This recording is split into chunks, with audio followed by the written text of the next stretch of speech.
Welcome everyone to our first We Talk Video Games podcast. I am Marc, joined by James, aka Jim, and Bob, aka just Bob. Oh yes. Today our main feature that we're covering is wrestling games. We are going to talk about this for a good wee while, but sadly Jim can't join us for it. Well, first of all, he didn't play any games. No, he didn't do his homework. No. Effectively. Get lines, get punnies. Yep. So he has to go off to work. We're actually sending him to the coal mines right now. So he might pop in back in later, but Hopefully not.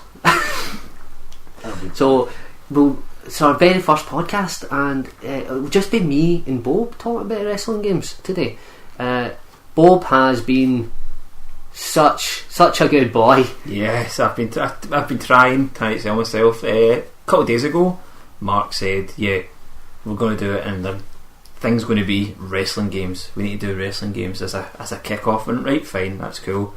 I got a few, so I started researching, firing up the old consoles, and I've got 1, 2, 3 pages of notes, double-sided, so that is 6 pages of notes about it, highlighted and everything. So I've went the whole hog, researched. Hopefully people find it informative and don't think it's boring, or I've researched and it's all incorrect.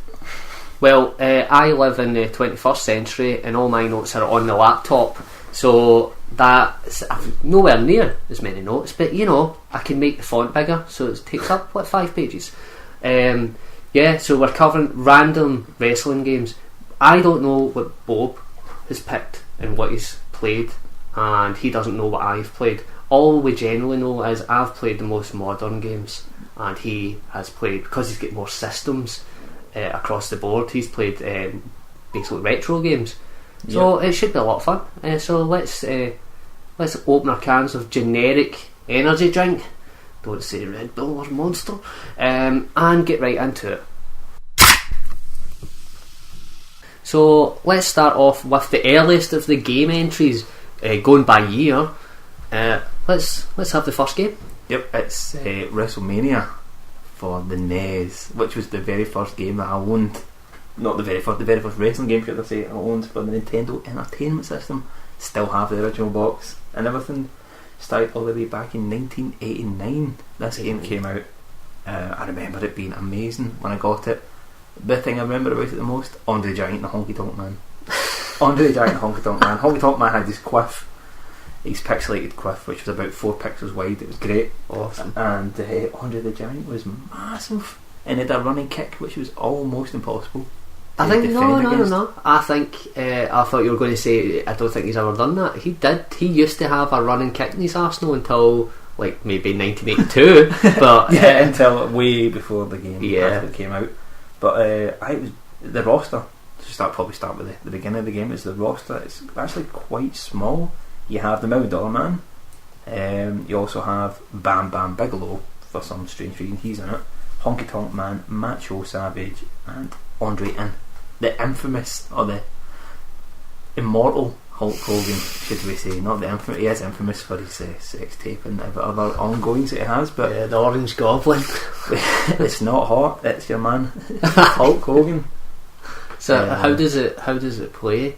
Like, as you know, the SNES. The NES has 2 buttons. Aye, it's quite well. One's run, one's attack. When you're running, you can push the attack button, which gives you a running move. Andre's is the big kick, and Honky Tonk Man does an awesome flying kick, a karate kick almost. He jumps and does a karate kick, which I've never seen Honky ever do. What was the big? I was about to call him the Big Show. Holy shit! What was the Giant's finisher? Don't know, just beating the shit out of you because he was massive. And like, I'm assuming this game was probably based on like a Japanese game that they probably repackaged. I have no idea. No, I didn't actually. No. I could be wrong. Single maker of the game was. It's just that I think back then that happened a lot. Yeah, Acclaim. So I think their Acclaim featured heavily in every wrestle game up to probably 99. That's right. 98. It's terrible. So is there, like, see the game modes in this game? Is there such a thing? 1v1 basically. Is that it? Yeah, 1v1. Seriously? The whole way through. It was 1989. Come on, you can't even Still. say- What the fuck? But 1989, and you've got a tiny roster. But I remember playing this game forever. Me and my brothers would play it, 2-player, batting against it, because as soon as either Andre could do the kick or Honky would do his flying kick, you couldn't get up from it. So basically, you're bouncing off the ropes. Also, the game set wasn't a rope. It wasn't a ring. It was just a screen at the bottom. It was almost like just a 2-player beat 'em up. So you're basically wrestling on like a blue canvas. Blue cam, With no I think it ropes, almost green. was. And above the screen was burgundy with a very bad pixelated picture of each wrestler, one side of each.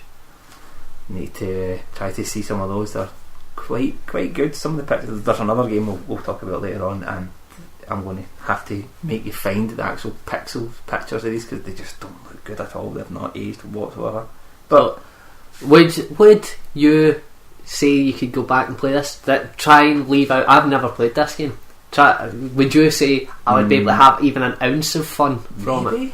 I wouldn't say it's terrible. There's worse games that we're going to talk about later on, but nostalgic for me, yeah, I can remember going back and I'd get very nostalgic about it. It's awesome. Hulk Hogan's in the front cover pulling off his t-shirts. Yeah, I remember the cover. I actually remember seeing this in like beaties and stuff when I was really young. I think I pestered all three of us, pestered my mum for it, and we got it, and it was amazing. I remember just sitting down. That and Days of Thunder was probably the two most memorable games outside Mario. Because Days of Thunder, not to go on a massive tangent, you look in the back cover and you go, look at those graphics. Like, they're amazing. They are beyond amazing. Yeah, and obviously it'd be the same for the wrestling games. I think back then when I was younger, you were just sold in the cover. If Hulk Hogan or Ultimate Warrior or whatever was on the cover, I wanted it.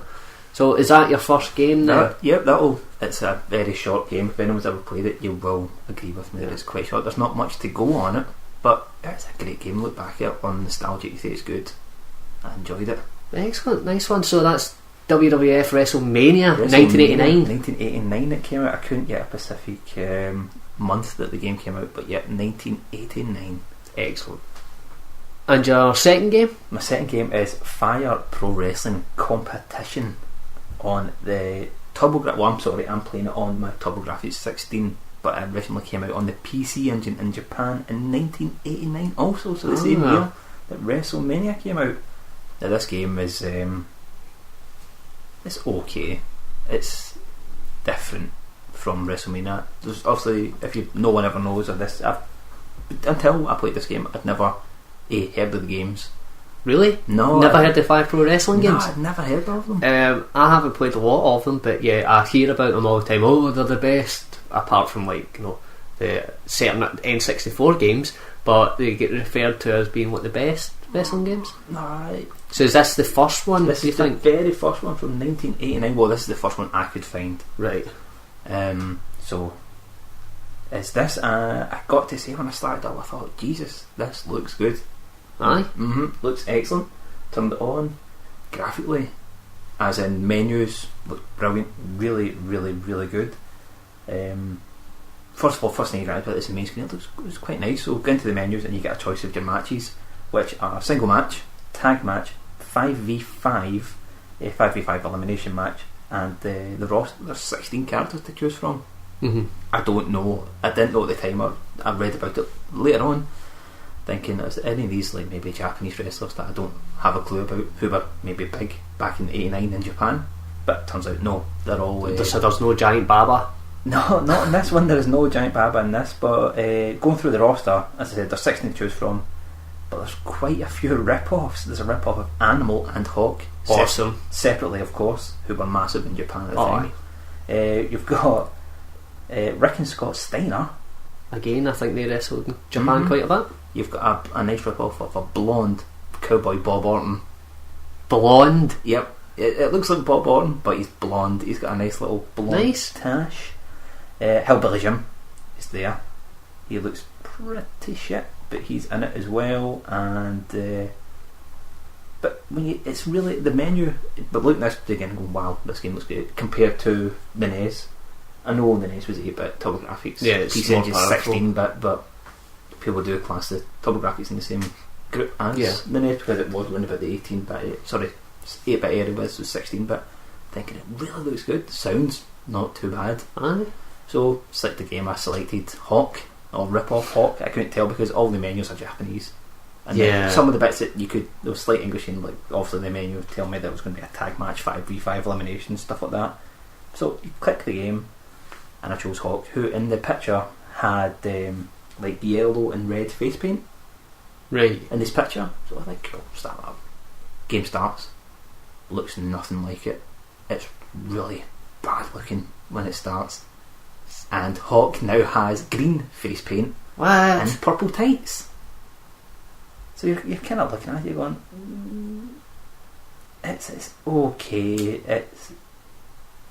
it's not bad, but this is, at the time I'd played the Mega Drive and SNES versions of the game. Spoilers, but I'd played them as well. And I'm going to put it, it looks better than the Mega Drive version, but the SNES versions look better. But obviously it's dating. It's a good maybe 3-4 years older than the Mega Drive version. Right. But it looks better than the Mega Drive version, so to say. But the thing, the controls are a bit iffy. But again, you've got a 2 controller pad playing these games on. But it feels really kind of strange walking about the ring, and I don't know. It's better. I don't know. I'd maybe say WrestleMania was better than it, like ring wise. Right. But it's strange. But the Wait, cool thing was you could go outside. I was about to ask. You can go outside the ring. But the strange thing is when you go to the ropes, and I done it accidentally by the very first time, it kinda looks like he's just slid out the ring. There's no action to it. He just walks to the ropes and then slides down. Right. Like it's like if you've got, it looks very buttery. He just goes to the ring, stands straight and goes straight down out to outside the ring. There's a little chair. I couldn't figure out how to pick up the chair. I wasn't hit by the chair, but it looks like it could come into play. Which that's quite interesting. Yeah, for a game that early, if it does involve foreign objects, as it used to be called. Yeah, foreign objects. But it's not a bad game. But again, it's not great. But it is old. Yeah, well, it's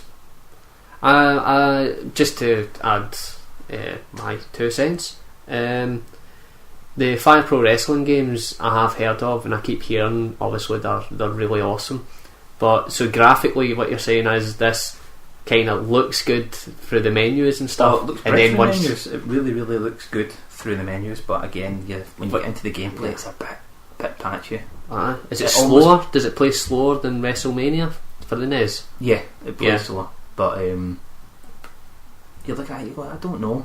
Do you think there's a deep combat system hidden underneath? There that you could might be. I did push pause to see if I could get through to the menu to see if I could figure out any buttons, but Japanese. And I was like, I can't really tell. Maybe I'll go back to it and visit, because I did kind of enjoy it. At the moment, at that time, it was the most fun I'd had playing any of the older games.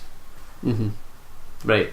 Well, so that's 5 Pro Wrestling, the first one, we think. 5 Pro Wrestling Competition, sorry. for the PC Engine. Excellent. On to our next one.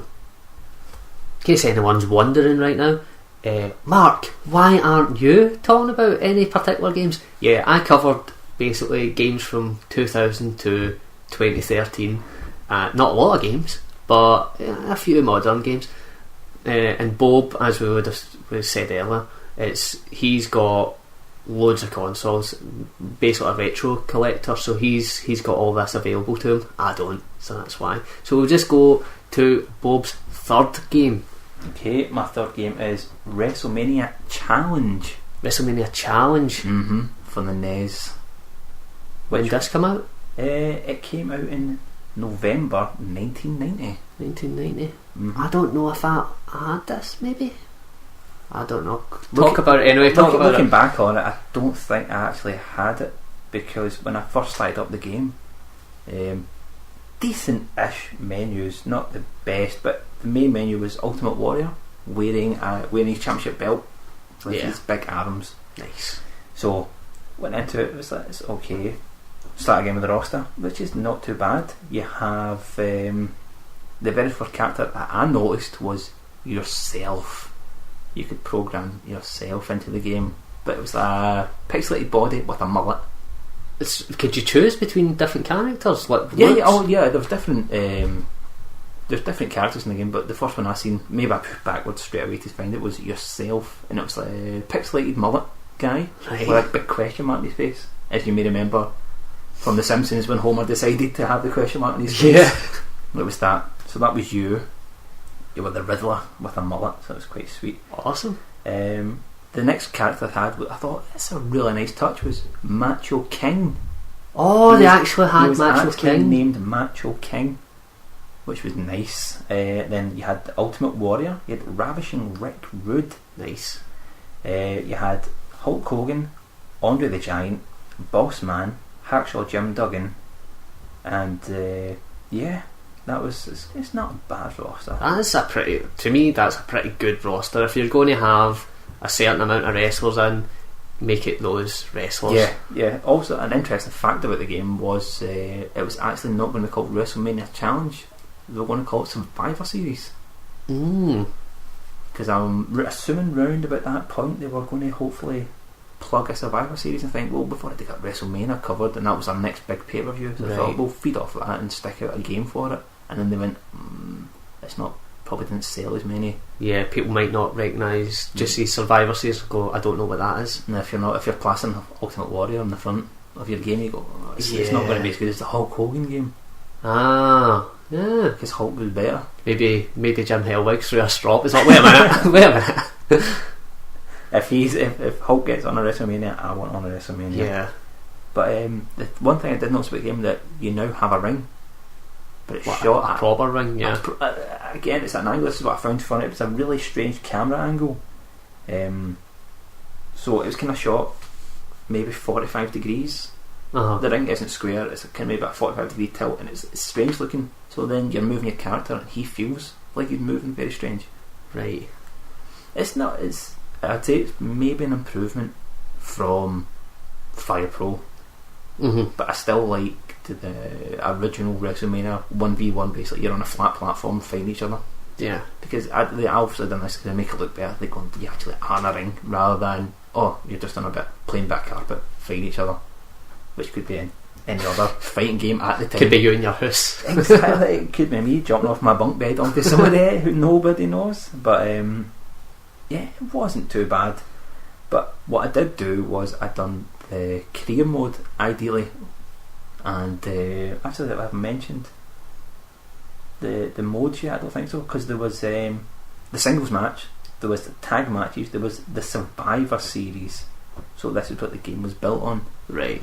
Was Survivor Series, and then obviously they went, okay, we'll change the name to WrestleMania. So how does it do the Survivor Series match? it's more like a tournament.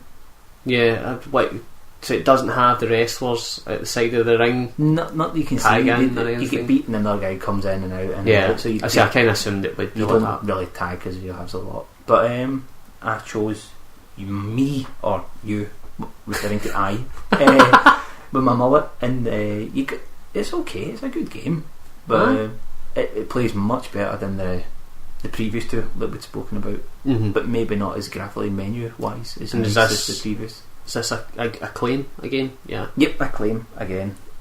As far as I'm aware, I think it was. Yeah. Right.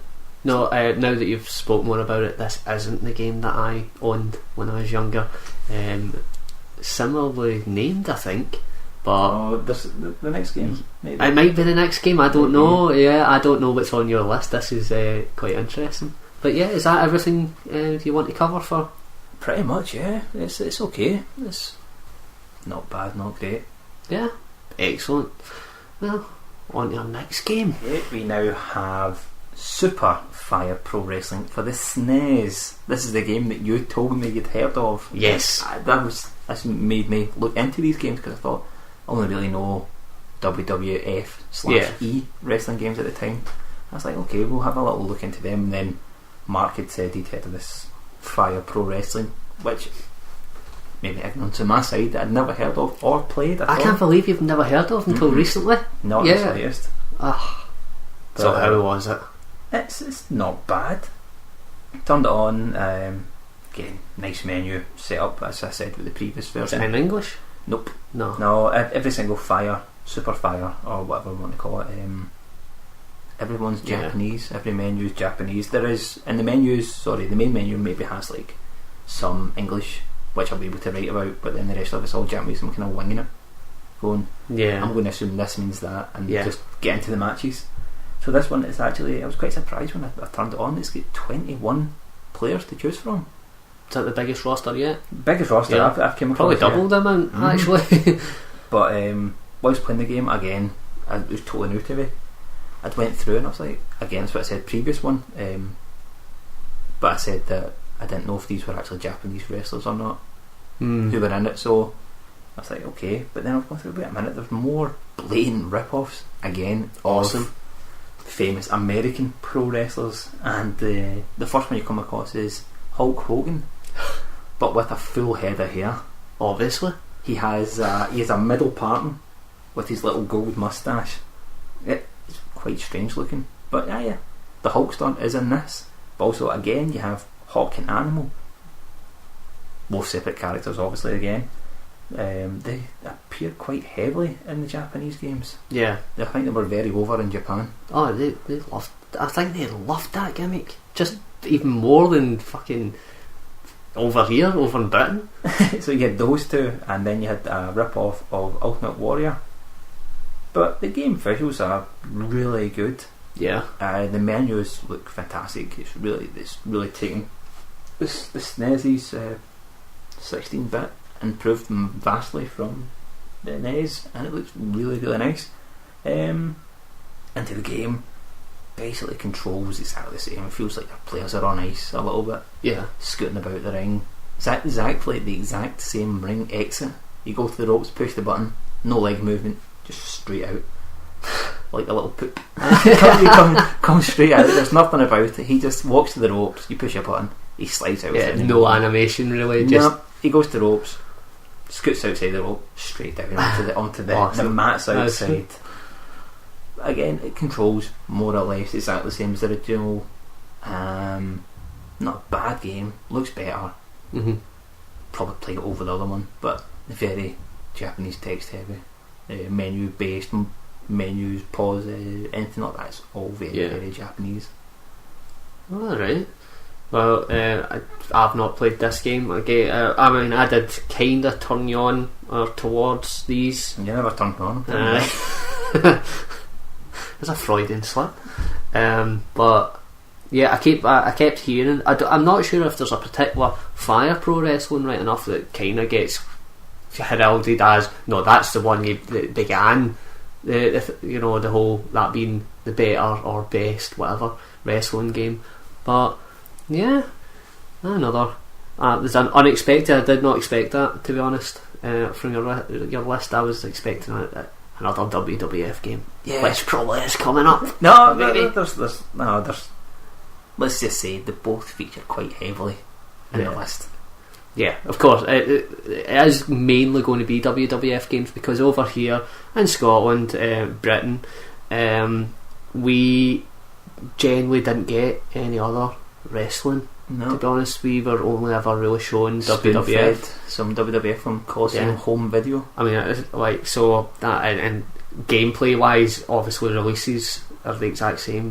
We got barely any other company. WCW games really didn't feature that heavy, and Beaties anyway, which was my main gaming shop. Yeah, so exactly. I used to go there and you pick them up at Woolworths as well. That was a classic. Just to get your granny down, you have to say. Take a handful of sweeties and away out. I can tell you what, I only ever heard of WCW when I forced my gran to buy me a wrestling sticker book. And she bought you a WCW? There was only one in the shop. There wasn't a WWF one. Of course there was only one in the shop though. Bastards buying that. It was a pink cover and it had Sting in the front of it, and I went, that's amazing. Sting always looked awesome. But I just thought it was the Ultimate Warrior. WCW's version of Ultimate Warrior at the time. I was like, he's cool. Was it Surfer Sting? Yeah. Oh yeah, I always thought. I can't even remember how I'd seen Sting, but I remember if I did see that, maybe it was that fucking sticker book. It probably was, because the only stickers you could ever get was the chewing gum. If you remember the chewing gum stickers, I used to put them on my door as a kid, but I really, really wanted this WCW sticker book, got it, and then anytime we went to the shops, could never find stickers for it. Nah. Well, somehow got onto fucking sticker books, but that was super Fire Pro Wrestling for the SNES. So yeah, let's quickly move on before we start talking about sticker books again. And your next game. Next game is we're now switching to the Mega Drive. Oh, Yep, we're going to get in there with some 16-bit action with my favourite console of all time, the Mega Drive. Blast processing at its finest. We have Fire Pro Wrestling, Gaiden, but I think it was also called Thunder Pro Wrestling.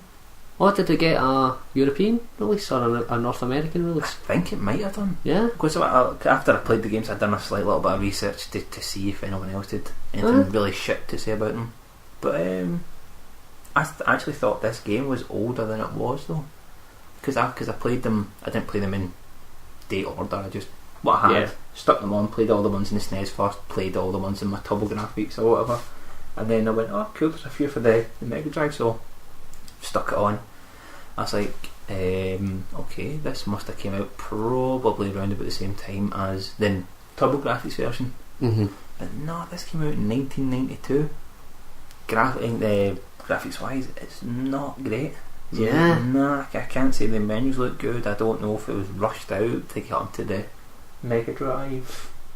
Could even be another. Well, obviously it's a Japanese game, but I'm not sure if maybe I don't know if that actually came out in different formats as well. This might be a port from the SNES or vice versa. Probably doubled up on. It's like FIFA's nowadays; they come in all many different formats, different things. So we don't know. But into the games, there was different modes, and there was a World Champ mode, exciting mode. This is again reading from Japanese. I don't know if it was maybe a bad. I don't even know if it's maybe a fan translation they'd done it or something. I don't know. But there was also. Well, I mean that's the problem. You're getting these with it's ROMs. Yeah. You know, you're playing them through the, as we mentioned earlier. So you're getting what could actually be fan made. Yeah, I'm just putting them in. Yeah, but you know, that could be.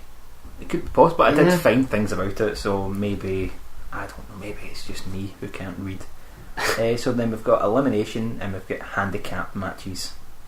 Terrible slurs. Yes, very. Then we have there's 12 wrestlers. The game visuals are good. It's kind of nice details to the wrestling. One actually the best one in it. This is when I started to go, are these licensed? Because I'm not sure, because it's in Japanese text. I don't know if it actually says the wrestler's name. But he selected Vader. Yeah. Big fan Vader was there. I went, oh, cool. Looks identical to him. And when he selects him, come down to the ring. He wears the big head that he had. The big head? Yeah, do you remember he used to have the kind of thing he put on his shoulders, and they had like, it looked like a kind of troll thing. No, I I remember obviously his shitey mask that used to come off every other match. No, like a G-string in his face. But no, he had also this like an almost Legion of Doom type thing, but it went over his head as well, rather than just his shoulders. No, I don't remember. That's weird. And also had a kind of robot thing he'd put in the phone to shoot out steam, dry ice. I think I kind of remember that happens in the game as well. So that's what I'm thinking. Well, is Vader like licensed to this? I'm not entirely sure. But again, there's also lookalikes of Terry Funk wearing a headband. I kind of assumed it was him. Just some old man, so you just assumed it was Terry Funk. Yeah, pretty much. But yeah, it will probably be Terry Funk. This was. I think this may have been the very first Fire Pro that I played out of them all. Mm-hmm. So this is when I was. That's obviously why I thought it must be quite old. Yeah, because like it was okay, kind of generic looking characters. Your usual kind of kung fu looking guys that always have. You've always got a Liu Kang style card. Sorry, yes, not Liu Kang. It also will be Bruce Lee. Yeah, I was going to say Liu Kang's a rip off. Yeah, and then you've got a kind of guy who looked like a Dragon Ball Z character with spiky hair. No, he had like dots in his head, like 6 dots down his head. Visuals when you start the game, oh shit, aye, really, really, really bad. How would it even compare to, let's say, the 1990 releases of like worse? What? Yeah. Holy shit! Well, I thought it was. I don't know. Maybe it was. I was a bit tired playing this, but I was going, "That's really just bad." Really that's bad. Not good considering it's 2 years off.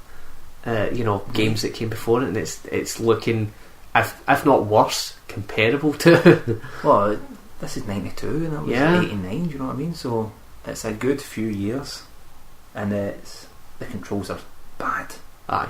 The one thing I did think was cool though, within all the games that I hadn't really seen before, was there was a referee in the ring the whole time. That's, yeah. Yeah, so you had like 3 yeah. characters on screen.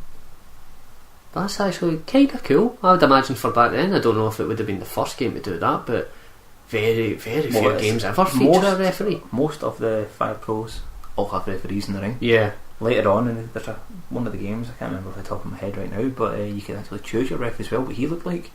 You could actually go into the menu. I found it by mistake. Going through the menus, all Japanese, and going, I don't know, how do you start this match? And I pushed the button. I thought, am I changing my own clobber here? Because I'm pretty sure I chose a guy who looked like Hawk. But no, it was the referee's clobber I was changing. Yeah, I would choose the referee Shawn Michaels wearing these cycling shorts. That would be my referee of choice for every match. With obviously a pixelated pair of socks down the front Yeah. of it. Oh, obviously. But, no, yeah, I'd say this is probably the worst Fire Pro game you've played. Not that I've played so far, that I've Yeah. played full stop. I mean, we we must reiterate, like, it may sound, say anybody's listening to this and they're big fans, they're going, oh my god, I cannot believe you are laying into these games. We just never grew up with these games. Mm-hmm. We generally don't. We're playing these games for about an hour, say. We're giving it. Yeah, I'd give at least each game half an hour at the least, and then if I enjoyed it, I'd keep on playing. I'd at least try to do one game mode. Yeah. Just get through it. If I get beat, I'd probably get angry, turn it off. I'd at least like to select a few characters, see what they look like in game. That's how I figured out that Hawk. The last one had green face paint, even though he's meant to have red. So.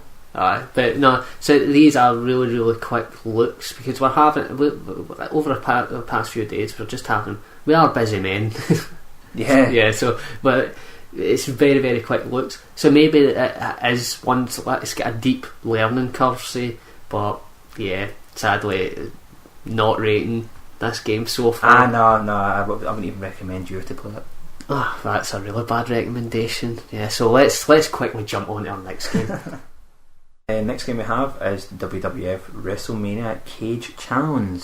I had this, which was released in September 1992 for the NES. Right. Great little game here. It's not the best game we'll play, but it's not too bad. Start it up, nice menu. We have modes as in 1v1, tag match, tag champ match, WWF champ match. Yep. So you can go for the belts in this one. Yeah. This time it's personal. Oh.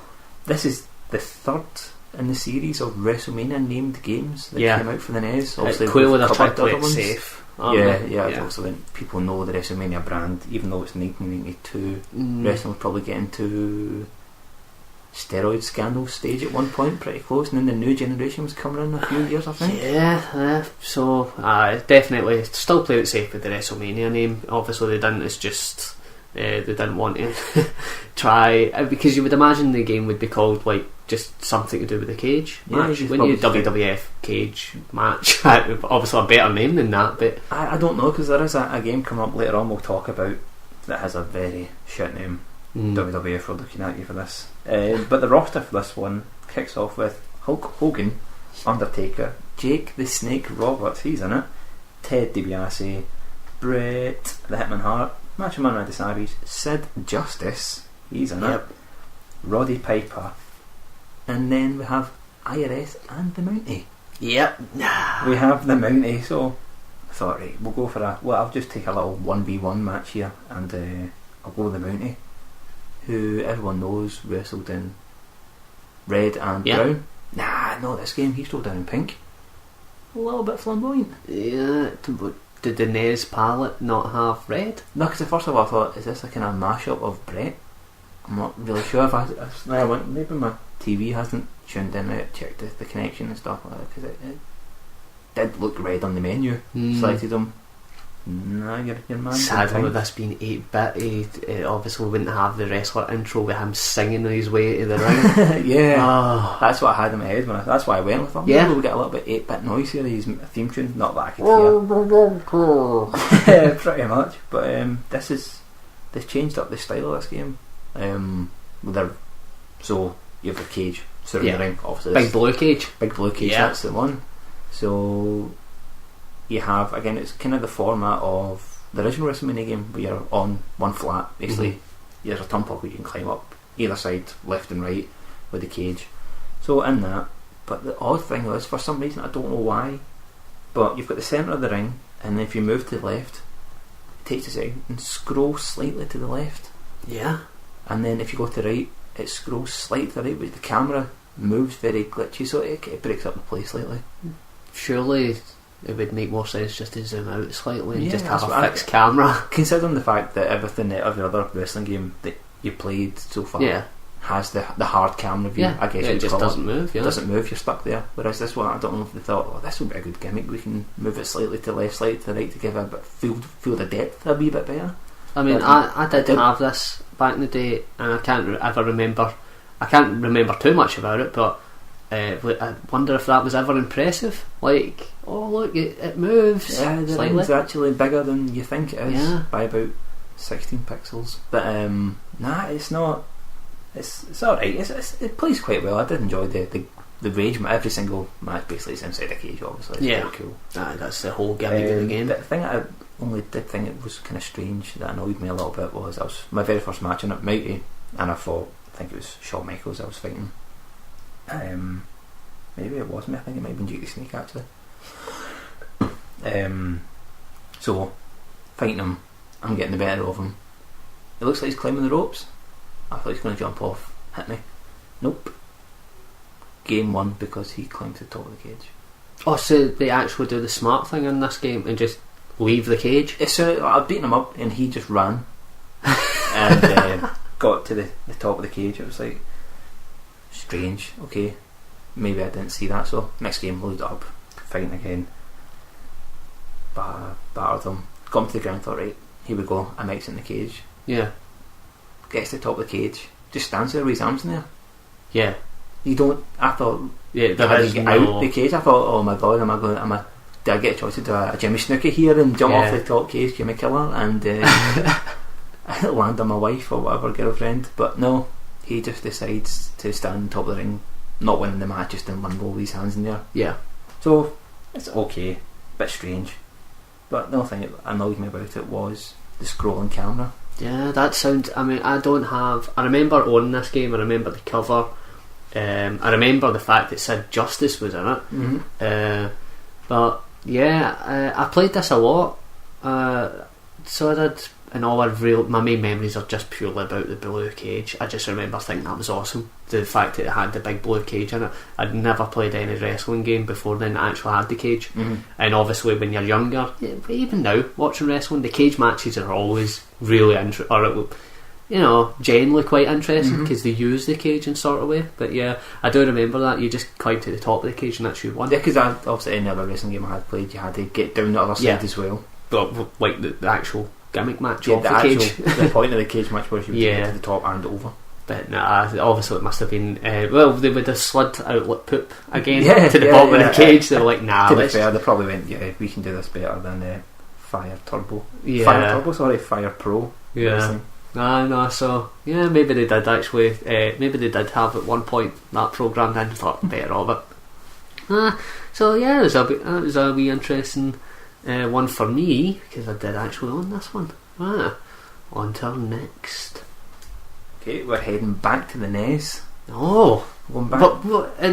What year are we in? We are in 1993. 93 in November 93, may I add. We're Holy at shit. the arse end of 1993. And it's a NES release. What is it? WWF's King of the Ring. King of the Ring for the NES? For the NES, yeah. It was made by the infamous company that everyone knows if they've ever watched any sort of video game reviewer, LGN. Oh yes, they are infamous. Yeah. So this is what we'll have. It's, again, starting up, it's a very horrible plain menu. Grey. You start the game up with a grey menu with a quite bad pixelated rendered crown, golden crown, which is a nice off yellow. I don't think that the NES had a lot to go for with the colour scheme, but they could do better. Maybe Yeah. a royal purple, Yeah. a royal blue. Well, anything that's A region brighter than colour. grey. Yeah, a dull NES cartridge colour grey. Huh? But this was the last WWF or wrestling game, sorry, that I came across to be on the NES, because it must have been right at the end of its Yeah. lifespan in '93. 93, and like, yeah, surely we're right into the 16-bit era by then. I've already reviewed a SNES game and a Mega Drive game.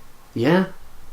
Well, anyway, let's hear about it. Yeah, so you start up and you have 1v1, you have tag matches, you have the King of the Ring, but also a feature of this game which I thought, why add this to the game? Tournament mode, considering King of the Ring As is a tournament.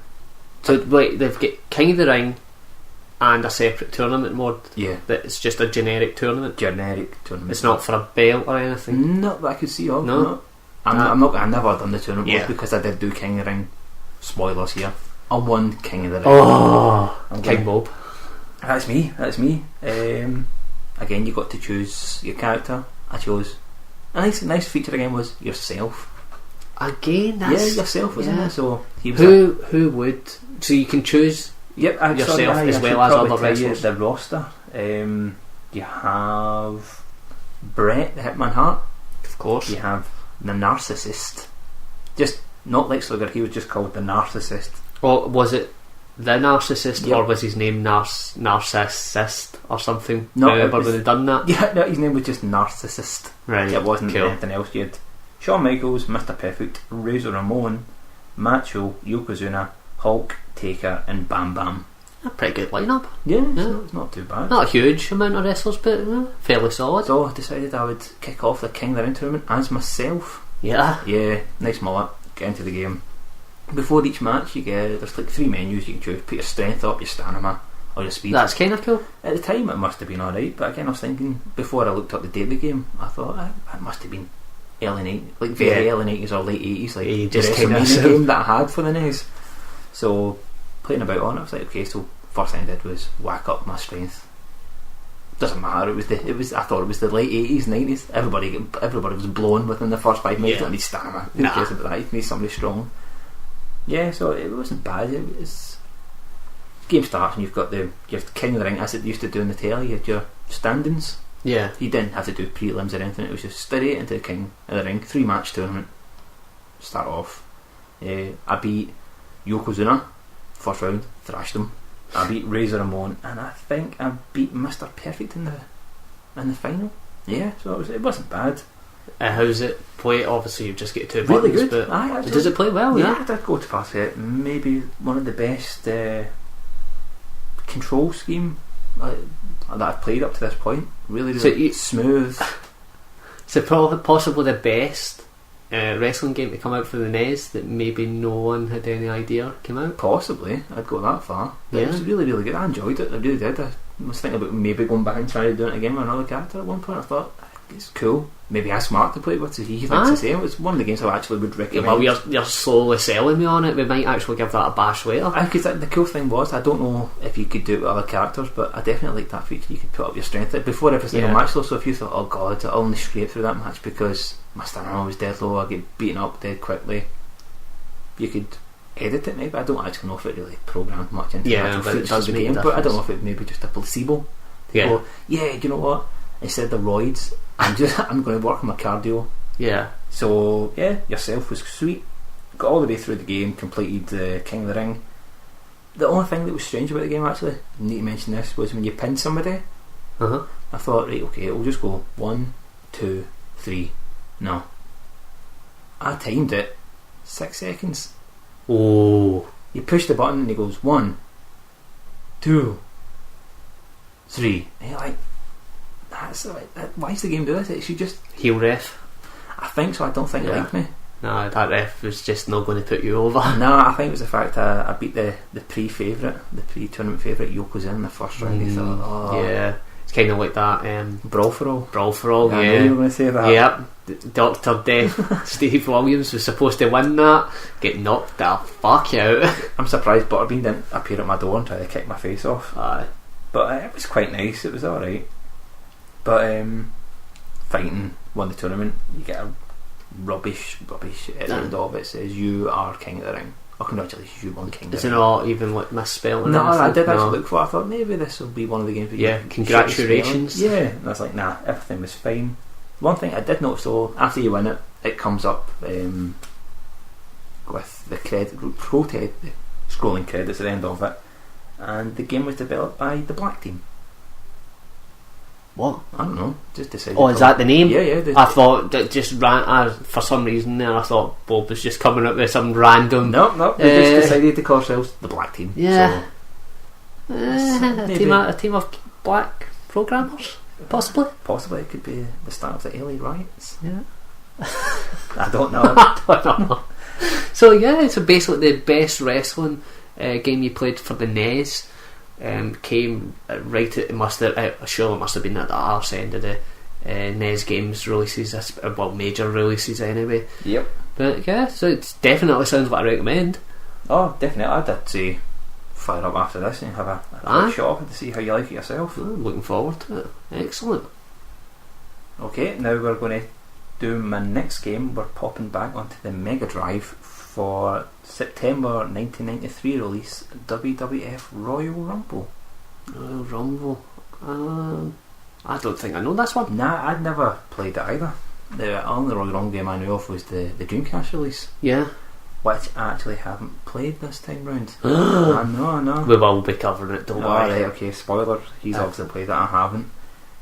So start it up. Looks okay. They're taking a good advantage of the 16-bit this time, thankfully. The characters now look decent. When you start a match, it looks quite nice. Before you start a match, obviously you've got choices of matches. So you have one-on-one tag matches, triple tag match, and the Royal Rumble, which is the gimmick of it.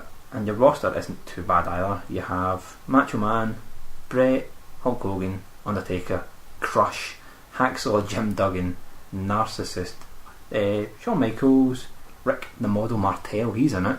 Papa Shango appears in this one as well, along with Razor Ramon and IRS. So there's 16 characters just yeah, but it's slightly more eclectic. yeah, it's not the main roster that you'd go for. This is 93 maybe. Yeah. But Hogan's still in it, so you're also thinking, well, he's going to job out everybody. Yeah. So it's an okay roster, an okay one. It's not the classic roster that we've had already. No. There's been a few better ones. So I decided to go for the Royal Rumble, of course. Do that. I can't actually remember who I went, but I remember who I beat. Does I it Shawn have Michaels. how many wrestlers does it have in the ring at one time? This is what happens, right? So you start up and you think, okay, you start off 2-on-2, two people fighting. So I think I lost Shawn Michaels and I was fighting Lex, I think it was. So I think obviously 2 minutes or whatever it is, Mm-hmm. the next player comes down. No, it seems like every 5 seconds someone else comes in. But they actually this is the first time I did notice they do bend to open the rope slightly and come in the ring. Oh, right. So it's in your face, Fire Pro Wrestling, they can actually get in and out the ring nowadays. So fighting that next, but this also at the time might have been quite good. 6 at a time, 6 wrestlers on screen at a time. I think that would have been quite impressive. It was quite nice. Go through it, and this is a feature that I've noticed in basically later WWF games that we'll play from now on up until we hit the 3D era of games, is the lock-up. It's kind of like a button masher tug of war. Yeah. You basically lock up and you've got a menu, a bar above their head. You need to rattle it. You may have heard it all night when I was on Skype talking to you. Yeah, funnily enough, I did hear something getting bashed the other night off Skype. And it was a control pad. So doing that. Not my penis. That's fucking hell. But yeah, so you batter the pad and whoever hits it the most gets to do their hold move. It's usually a back body drop or a suplex or something. Mm-hmm. But when you need to get close to the ropes and lock up, and I found battering A was the easiest. So you batter A and push towards the rope, and they do like a hip toss over the ropes. Oh. So that's what you do: fight people that come towards you, hip toss over the ropes. And I eliminated quite a few people. So it basically happens every single time someone gets eliminated. Give it a few seconds, someone else will pop into the ring until all 16 characters have been used. I wasn't eliminated. I won. There we go. That's So it doesn't repeat the characters? no. There's only 16 entrants. Right, well, I think I would rather that than a certain game we will talk about, as we said, Royal Rumble repeats the fucking characters. But I'll save that for later. But yep, so what happens is it's not bad. It's actually I quite enjoyed this one as well. Chuck them out the ring, they'll pop in again. Well, not all pop again, but yeah, up to the 16 characters are done, you get to go. So at the end of the game, it actually tells you it's quite nice who you eliminated. Alright. Yeah, so I thought it was quite cool. I eliminated Brett, the Hitman Hart. He was the first one out of the ring. Shawn Michaels and Brett chucked him out. New Gen, my ass! Exactly. There goes Crush was second, the Narcissist, and then threw Savage out, and it was 1-on-1 with the Hulkster. Oh my god. That was me and the Hands Hulkster. sweating, heart beating. I thought, oh god, I'm going to get the big leg up jobbed and out, back. Nah, chucked out. Aye. Done, dusted. You winner. From the very beginning, this was probably the first time Shawn Michaels hadn't even done it yet, and I've done it. First entrant in, won the Rumble. There you go, chucked out. To be fair, you wrestled half the amount of wrestlers though. Yeah, but still, I beat Hogan, Savage, Lex, and Brett. Come on, that's a Crush. You can give or take. Why is he in that game? I don't know. Was he ever over? Really? I don't know. I barely have any memories of Crush from when I was younger. No, I had him in a couple of videos, a couple of pay-per-views. Yeah. But apart from that, no. But we'll play a game. I think it's quite shortly, and you'll be surprised that there's a couple of wrestlers going, really? They decided to put them in the game.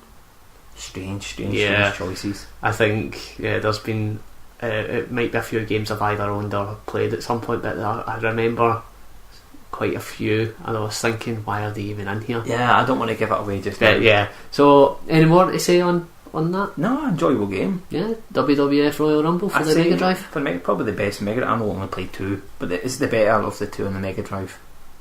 Right, excellent. So, we'll leave it there and go on to our next one. Okay, now we're going to start up the old SNES again, and we're going to go for Super Fire Pro Wrestling 3, sorry. Yeah, I was ready to say, we've already covered this. 3, and also the version I was playing was Easy Type. What's that? I think they brought out 3, and then there was different versions of it, but the version Just like Street Fighter. yeah, but this was Easy Type. It was strange though. If this one actually was solid, every single menu was Japanese. It was quite hard to get through, but I was really surprised with the roster. 64 characters. Holy shit. Yep, 64 characters on it, which was really That's impressive even now. Yeah, it was massive. Blatant rip off of Duggan, Bob Orton again, Hogan, Ultimate Warrior, Animal and Hawk again, Steiner Bros, Vader, Bam Bam, and Sting. Sting actually was out there because I thought blonde haired Sting was. Oh, so Surfer Sting again. Yeah, it wasn't Crow Sting. No, it was Surfer Sting. This was the one that you select Vader and he comes down and his little thing shoots out. Oh right, yeah. So that was the dry ice style. I think it might have been another game, but this was definitely this one. This came out in December '93, so it was maybe a Christmas rush game. Well, at least this version I played was. It's probably the best playing Super Fire Pro that I've played all. What so gameplay wise, control wise? Yeah, it was a lot simpler. Then it almost seemed to lock up and you had to do combos to do moves. Yeah. I couldn't understand that. I think it might have been like heavy attacks, but I couldn't figure out if it was like proper timing or anything. This one was a bit more kind of arcade feel to it. It wasn't bad, but it wasn't great. The visuals were better than the others, so far at least.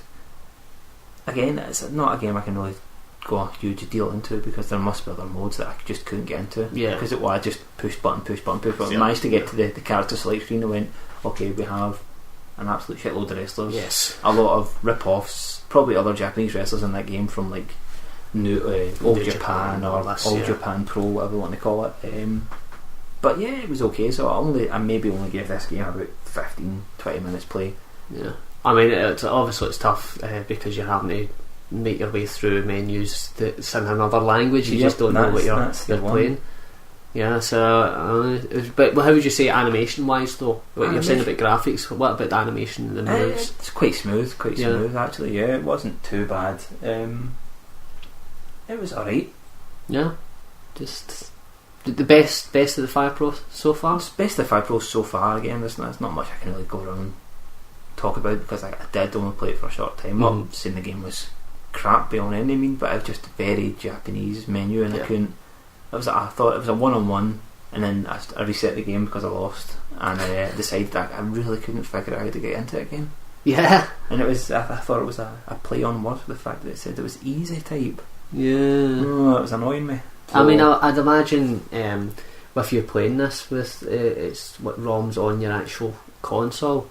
There probably is like English versions available. I would imagine, but they're probably don't look that far. There probably is certain forums. I would imagine probably get it from, but I mean, well, it's just quite looks, and you did not know about these games. No, that's what I said. Yeah, so Mark told me about these games. I thought, okay, I'll look into it and try to get a couple for each console to see if they progress any. Probably thought I was trolling you at this point. It's like, I tried to decipher this, you prick. I've started going, is he here? I'm pretty sure he told me he played this, and then he comes out and says, nah, he never actually played them, he just heard of them, so I started and played them. I did play one. I played one. There was one for the PS2 that I did play. There you go.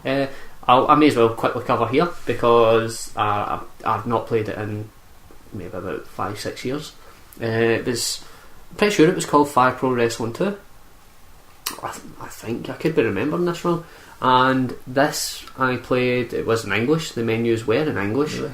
And it had a shitload of wrestlers, can't remember how many, but loads. And again, there was rip-offs of like Hawk, Animal, a lot of Western based wrestlers. This version also had the NWO, but not actually them. It was just slightly different names, but it was like a play on their names. So instead of it being like Big Sexy, it was something else. Their finisher moves, their finisher moves were all there. It was all the way, if I remember right, the menus were all separated into factions. And you could select the factions, so it would come up and tell you the top headers, like NJPW, something like that. And you would select, and it would show all the wrestlers that belong to that faction, and you would scroll along, and it would be like that. I remember the gameplay being pretty good, pretty solid. It felt like a good grappling system. Like you'd lock up and you could do moves. Depending on obviously what way you're pushing the D-pad and what button you're pressing, but it seemed fairly solid graphically, because it was like a retro style almost. It wasn't 3D. It was it almost looked 16-bit, like a kind of like the Street Fighter that came out, Street Fighter 3 style. Yeah, like that. It was very nice. Just going with memories, I have fond memories of it. So I thought maybe the older games would be similar, like just a more slightly dialed back version of that. So, but I do know there was a Dreamcast version as well. I never played that. No. I tried to get a hold of it. I couldn't find a version. But maybe it might just be a straight port from the PS2, or maybe Dreamcast was ported to whichever. As I said, I can't remember. I may have to look it up then. It might not be called Fire Pro Wrestling 2, but I think that's what it was called. I do know there's a Fire Pro for the Dreamcast as well, but I've not played it. Excellent. I might have to look it up. Yeah, we might at a later date. Maybe at a later date we'll recover these games quickly. But we'll leave it there for the Fire Pro Wrestling. What was it called? It was Fire Pro Wrestling 3. Of course, it was on the SNES, Easy wasn't mode. it? Yes. So everything was super on the SNES because it was the best system. Okay, we're going to stay round about this era and jump back onto the Mega Drive add-ons. We're going to fire right into the Mega CD or Sega CD, wherever you're from. We're going to play WWF Rage in the Cage. I've heard about this. Oh, it's not a great game. No, it's really not. But it's the CD power of the Mega Drive. Yeah, it's the CD power. You start it up and it starts off with really cheesy music, like proper 90s cheese WWF music. Nothing licensed that I could hear from. It does start off with quite a nice wee kind of footage at the beginning, or on a small screen, obviously. Yeah, very grainy footage. Very grainy, not in colour. It's a nice kind of grey, red, and then there's blue versions of it as well. But it shows people like the Head Shrinkers, Mr. Perfect, Kamala doing their finishing moves and stuff like that. You're like, okay, well, I looked at it and went, well, the Head Shrinkers, they surely can't be in it. Kamala, he's not going to be in this game. This was out in December '93. Right. So I'm going, well, these wrestlers still about at the time. They obviously must have been. So it's showing a lot of things. You're looking at it, but they're all, again, I said, brown, red, blue, and grey. I just guess at the time they couldn't jam a lot of colour stuff on it and have a game in there as well if it wasn't an actual video. Yeah. One of those. I mean, it's because it's on CD, you have to use the gimmick of the video effect. So you start up the game. The menu is really, really frustrating. You select your character, you select the mode you want to do. Again, the modes aren't really great in this game. It's not really good at all. There's your 1-on-1 fall match. You have a brawl. You have your cage match. And you have a tournament mode. Now, this is where and then you go into your main menu to select your characters. Mm-hmm. So you go through your characters. It's got quite a large roster. But to go down in the menu you push up, and to go up in the menu you push down. It varied for some reason. I don't know. Has any game ever done that? Not that I can think of. But yeah, the menus and at least the card selection screen menu is inverted, so you can push down to go up. Blah blah blah. That's weird. Yeah, but it's showing off the power of the Mega CD. Mega CD. And inversion equals power. Yeah, pretty much. So you start off. It's got quite a large a roster for this game as well. So you start off, and the very first thing you see is Macho. Of course. So when you're on these cards, leave it for a couple of seconds, and the theme music kicks in. Alright. But again, being on CD, I thought, sweet, we're actually going to get like proper CD rips of the Dangerous music. Nah. Using the power from the Mega Drive to generate the music. So it's actual like 16-bit style on a CD. It's more or less. It sounds slightly better, but it's not great. But it's not the actual. You'd think they would just throw in that actual theme. You think they would? It does take advantage. Maybe only once. Twice. It takes Tatanka's music has him going that really daft Indian call that he did. I'm not even going to try to attempt it because it sounds stupid. But it starts off with that, and I thought, okay, maybe that's okay. But then also Bam Bam Biggles, where his just starts off saying bam, bam, bam, bam. So you get that, but that's the only ones that I found, and the rest is just generic 16-bit style, maybe a bit classier, more of a polyphonic ringtone sound to it. Yes.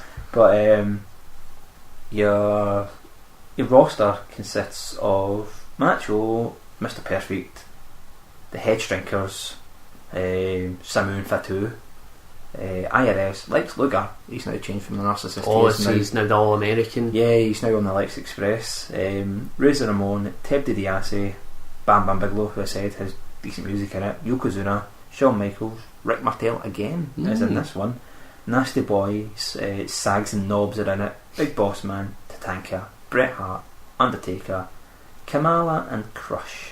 No Hulk Hogan? No Hulk in this game at all. So was he possibly away at this point? He must have been to WCW, yeah. The steroid scandal scared him away for a bit. Yep. He was away getting thin. Losing all that vitamins. Yeah, he's probably stopped saying his prayers at that point. Yeah.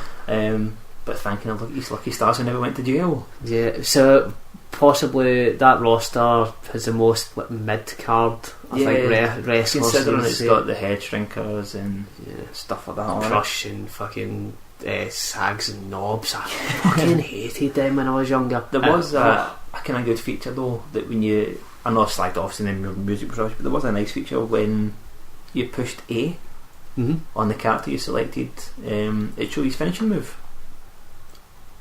So like you push A and then a screen would load up showing the actual video footage of the person. So actual real life footage of them doing their finishing move. So actual Shawn Michaels, who was my favourite wrestler. What was his finishing move at the time though? It was a side suplex. Yeah, I was ready to say I can't remember when his finisher officially became Sweet Chin Music, but yeah, it's funny to look back, especially when you watch older footage. where the sweet chin music's just one of his moves. It's that kind of set-up move towards. Could you imagine if the Undertaker's was like the Tombstone is just one of his moves? Yeah. Which it's like coming in a game I'm covering where the Undertaker's Tombstone is just one of his moves. Really? Yep. I actually think it might have been in. I don't know. I don't actually think I covered this game, but I probably should have because it was one of my favourites. Was WrestleMania, the arcade game. We will get to that. I loved that game. Yeah, but that's a different. Anyway, we'll Instead go back of talking about good games. Let's get back to this. See, this is what happens. You cover a bad game. You're too busy reminiscing about all the better games. But let's get back to it. So we're back in there again. Another cool feature is you start the match and Fink comes on. It's actual voiced. Oh right. He comes in and gives you a kind of introduction where you're hailing from, like sort of information about yourself, and then the game starts. But this suffered the same flaw as the previous cage match where claimed the turnbuckle. Literally did claim the turnbuckle and won the match. It was shit. It was terrible. I played the game for it must have been about, after going through the menu, having a look at everything, enjoying it, going, oh, do you know what, this game might not be bad, the music's not great, but it might be okay. But my opponent climbed the turnbuckle, legit won the match. Didn't even climb the cage. Well, not that I could really see. Yeah. I just get kind of angry, pushed reset, and if anyone knows, the Mega CD ejected. I was like, I think that was that. Even angry. Yeah. Everybody knows when you push reset, and if you've had a Mega CD, you push reset for the disc tray to come out, and then you push start for it to go back in. Very strange. So. Yeah, it's funny how modern devices don't work like that. Nah, I don't. There's not even a eject button anyway. To reject the game, you had to push select. So when I pushed select to restart the game, I was like, fuck it, I can't be bothered playing it again. It just annoyed me.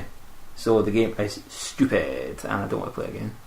So this game actually pissed you off that much? I took it out, put it back in its case, stuffed it back in the drawer, and goes, yeah, I'll tell Marc it's good so you can play it. the meta, don't get me wrong. Is this the only Sega CD game? This was the only Sega CD game that I've reviewed and that I could find. Right. Over on these shores anyway. On these shores possibly. Yeah. Yeah, I had a little bit of hope for it, considering it showed you all the finishers. Or like, again, it used the same grappling motion. You tie up, rattle the buttons. You would think they would it would be, you were talking about earlier, you were talking about WWF Royal Rumble game for the Mega Drive. Mm-hmm. You'd think they would just slap on that game, right, and just add, like, polish it. Yeah, just use the CD elements, i.e. the wrestlers' intros or music, just slap that on. And there you go, you've got your Sega CD game. But by the sounds of things, they went, let's not do that and just make a worse game. Yep. So do you know who developed this? Acclaim, I think, probably. Was it Acclaim? Probably. It hadn't really changed from the other versions, apart from the gameplay slightly. You looked up, same menu bars, all that. So, harsh criticism for that game. Mm-hmm. Yeah.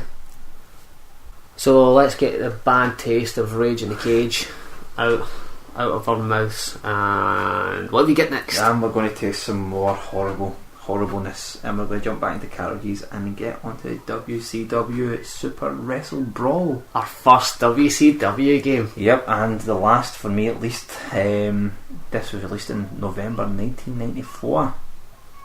It starts up and it's a really strange looking WCW logo, one I've never seen before, rainbow coloured.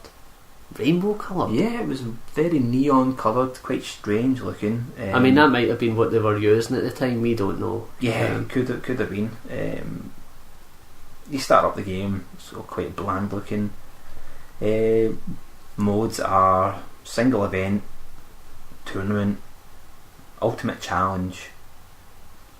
That was it really, that's all the modes you have. But so you select that, but you get a really, really strange character select menu, like really strange, right?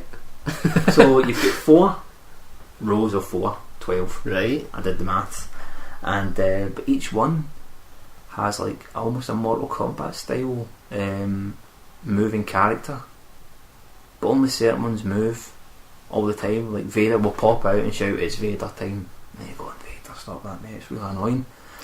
So, and when you click Vader, and then it takes you onto another menu to see if you really want to choose him. It gives you a wee bit of bio about him, and it says, I'm here to cause destruction and whatever. It's quite strange, but really horrible. It's almost like a, what colour is it? It's brown. Is it sepia? Like sepia. Sepia. So, I'm not sure if I'm It's pronouncing all that correct. brown. It's not the greatest looking menu, but again, it's very strange. It's quite bustly, quite noisy. I don't know. It wasn't probably the worst menus to choose from. There's a lot going on for not a lot of characters. Yeah. And it seems to recycle. Like Vader will shout for a second, and then like Ricky. So Dragon when you Steamboat highlight pops over them, out. they pop out. No. Just doesn't So matter. You don't touch it. There's like, because first of all I thought, Jesus, I don't even know who half these guys are until I went to select somebody, and then I found out you go into a separate menu and it tells you who they actually are. So it doesn't have names underneath each window. It just has a picture. It just has a picture, and some of the pictures, we're talking like 16-bit here, so some of the pictures aren't great. Yeah. You can't really tell what I said as pictures, but it's not the kind of like, as I said, Mortal Kombat digital scan idea. So you go into it, and I thought, God, I can only name off the top of my head was like Vader, Rick Rude, and Flair. Really, was the only ones I could actually notice. But then I realised when you push select on them to go into it, you find out, and there's 12, as I said, and there was. I thought, why is he in this game? Dustin Rhodes. Dustin Rhodes. Yeah, not. So Goldust before obviously Before Goldust. Goldust, yeah. He's He's the very. is Dustin Rhodes in the game? No, Because I think they might have teamed up at some I point. think they were, but I think that was on WWF. No. Oh, maybe. Yeah. But so he is the first character. Like, he's the one your cursor starts on. Aye, that's what you want to start your game with. Yeah. Fucking his You've mug. Yeah, no, that's why I couldn't tell it was him, because it's a side-on view. He was covering his face. It's like, it's a side-on view and his head was down, like he was like crying Ashamed. or half asleep. So you get Dustin Rhodes, you've got Vader, you get Rick Rude appears in this one. Oh. You've got Flair, who done a really horrible woo. It didn't sound like him. Flying Brian Pillman's in it. Nice. That's another kind of strange-ish one for him to be there. Sting, Rick Steiner, Johnny B. Bad. Oh God. Oh Jesus, he was in it. Scott Steiner, Ricky the Dragon Steamboat was in it. Barry Windleman. It all looks really arcadey. I think I actually missed somebody out there. Ron Simmons. Ron Simmons, yeah, he was there. Yeah. You're right. Aye. Damn. Yeah. Right. Oh, that was a really good impression there. Oh, Yes. Damn. He's in it, so you can select from it. But it looks arcade. I thought maybe it'll be kind of Mortal Kombat style game. Yeah. Maybe not 1v1, but a kind of arcade style fighting game in the ring. So select it, into it. Fuck, terrible game. Yeah. You go into it, it's again shot at that kind of weird 45-degree angle where you can kind of see the ring, but it's shot at a weird bit. You're kind of looking diagonal at two turnbuckles in front of you, Right. Yeah. so it's kind of weird. Running the ropes, it looks good, don't get me wrong, it does look nice. It looks probably one of the better looking 16-bit games that we've played so far. It looks alright, but it's almost not. I played it, I thought maybe it's just me, so as my brother come in, you look at it, is it that? Yeah, it's the same kind of problem. You can't tell because of this weird angle and it's 3D almost, kind of pixely. They're trying to make it look almost 3D. Yeah. You can't tell who you're hitting. I'm almost standing in front of my opponent and I can't hit him Because of the because of weird the angles yeah. of it. Really strange. It's almost impossible to hit your opponent. It's a pretty fucking bad game. It sounds bad. Yeah, a little bit of promise for it when I seen the menu. I thought the menu isn't the greatest, but it was kind of cool. They didn't go for their biggest star. Sting wasn't in it. It was all strange. I read enough. I didn't even think when you listed the roster. No, maybe, Why would maybe you I lose? missed him out, but I couldn't see him. You have your biggest basically character in WCW. Dustin Rhodes, obviously. Aye, you start your game with Dustin Rhodes, obviously. But no, that's bizarre not having Sting. The only thing, also, I was like, as I said, I was taking notes whilst playing these games, and I thought, yeah, taking notes, and controls are terrible. You can't hit your player, pause the game. It's one of those non-games where the crowd still plays. Oh. And it's the same, maybe 1-2 second clip of a crowd, and it just repeats it on a loop. Yeah. So it's like, yeah. I was like, oh Jesus, I need to turn the volume down in this one. It was that bad. It was So the last two games I played, not the best. It kind of put me in And what system was this on? SNES. Damn it. The worst of all. Bastard. The I worst thought it of was, all. for some reason I got it in my head it was Mega Drive. No, it had Super in the name, so you should have known. Oh yeah, I should have. Yep. That is the giveaway, because it would usually be shite on the Mega Drive. Whatever. Right, let's leave our first foray into WCW. That's a wee spoiler for my upcoming It's a game. teaser there, because I don't want Yeah. to review anymore. Now we're jumping into December 94, and we're going to go for some Super Fire Pro Wrestling Special. Special. This time. Yep, it's special. I was talking to Marc at the time when I kicked this one up, and I was like, yeah, do you know what, this game kind of looks cool. You start off and you get a really big intro. Yeah, I was remember like- you mentioned that we were on Skype at the time. we're, Yeah, we're Skyping, and I was like, this intro looks excellent. I was like, but it's quite, obviously it's text heavy. right. So it's like a cinematic. Yeah, it was a cinematic text heavy, but it was like showing different screenshots of stuff and your character talking to somebody, and I was like, it's quite cool. It's getting over that you're a wrestler going to a tournament. By the looks of it, so that's what I was thinking, special. Oh. So your character must be a special character. So firing through it, I was like, it's really good, but it's a really, really long intro. But it shows your character coming down to ring with some pyro. I was like, yeah, that's quite sweet. I like that. It's a lot of text, so it tells you, like, I'm assuming you're the champ. It shows you like a screenshot of a guy sitting in a chair. And you go, maybe that's the guy you have to fight if you're the challenger going up for a special challenge. So playing the game off as usual. This time started, I was like, it's actually only got 19 characters to choose from. That's very few for a Fire Pro game. Compared to the Fire Pro game, but again, it's rip-offs of the usual. Hawk. Only Hawk this time, no Animal. Mr. Perfect was in it. I guarantee they never seen one cent cent even for this game, because they're turned up and they're the main stars almost. Oh aye, it's but it's just him, Mr. Perfect, and Chains is in it. Who's that? Nails? No, Demolition. Really? Yeah, he's in it. Chains, right? Was he called Chains, or was it? No, it wasn't called Chains, but I'm trying to think. What was their name? Smash, Axe and Smash? Yeah, he was in it. I was like, that's pretty sure. But this is the one I was talking about earlier on as well, that you can actually choose your referee in it. I Right. went through a sub menu. I don't know, it's all Japanese. This was very Japanese text. Going through it, and I was like, okay, this must be it. Found the ref menu. Went, right, cool. I chose my ref, who ended up looking like Stone Cold Steve Austin. Yep, I seen the picture. I took the picture and went, Marc, Stone Cold's in this game from '94 in December in Japan. But playing it, it was quite nice. I quite enjoyed it. You're fighting, and you can see the announcers in the corner. Mm-hmm. When I was getting my ass kicked, basically, the announcers had speech bubbles come out their mouths. That's very And cool. it was like little sad faces, or like X's for eyes and a sad face, and little music notes when I actually eventually did punch somebody in the face. It was really cool. Really, really good. Probably maybe the best controls of the series so far. Excellent. Really, really, really enjoyed it. I was like, this is cool. I just wish I could get into the story mode. I didn't know anything about the story. Yeah, just no So- idea through the menus again. Yeah, so I'm playing it, and I was like, this is really fun. I'm really, really enjoying this. Playing it. Eventually played it for about a while. Got Marc handed to me. A little cut screen, obviously saying you're shit. I'm like, okay, no problem. Turned it off, and then when I was doing a bit of research for this game, I was like, okay, I'm really this spoiler I'm going to kick up here really makes me want to get an English translation of this game. Yeah. Really want to play this game.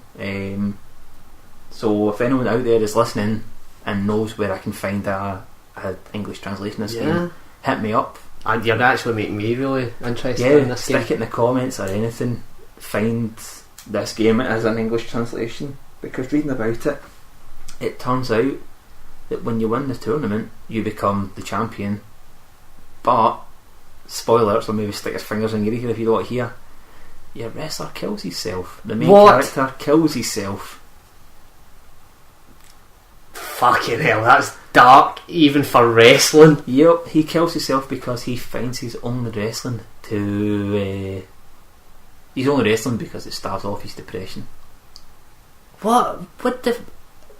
Is this real? Are you? No. I looked it up. Unless somebody has put up false information somewhere, the wrestler kills himself because he's battling his demons in the evil wrestlings, because it takes away slightly from his depression. So I'm assuming when he becomes champion, he has nothing to wrestle for and decides to kill himself. Fucking hell. So yeah, playing this game is when.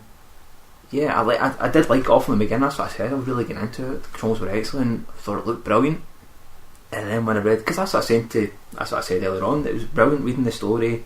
Well, not reading the story, but the intro looked cool, and then finding out that storyline, I was like, if that's true, that's really that's fucked up. I know I'm swearing a lot, but holy shit, that's unreal. I really want to play this game as an English translation. I probably find it hopefully at some point and get to actually play it. Yeah, I really want to play this game. I thought it was a really cool storyline. The whole point in wrestling, kills yourself, but still. Yeah, the whole point in wrestling, the TV programme and also the games, is escapism.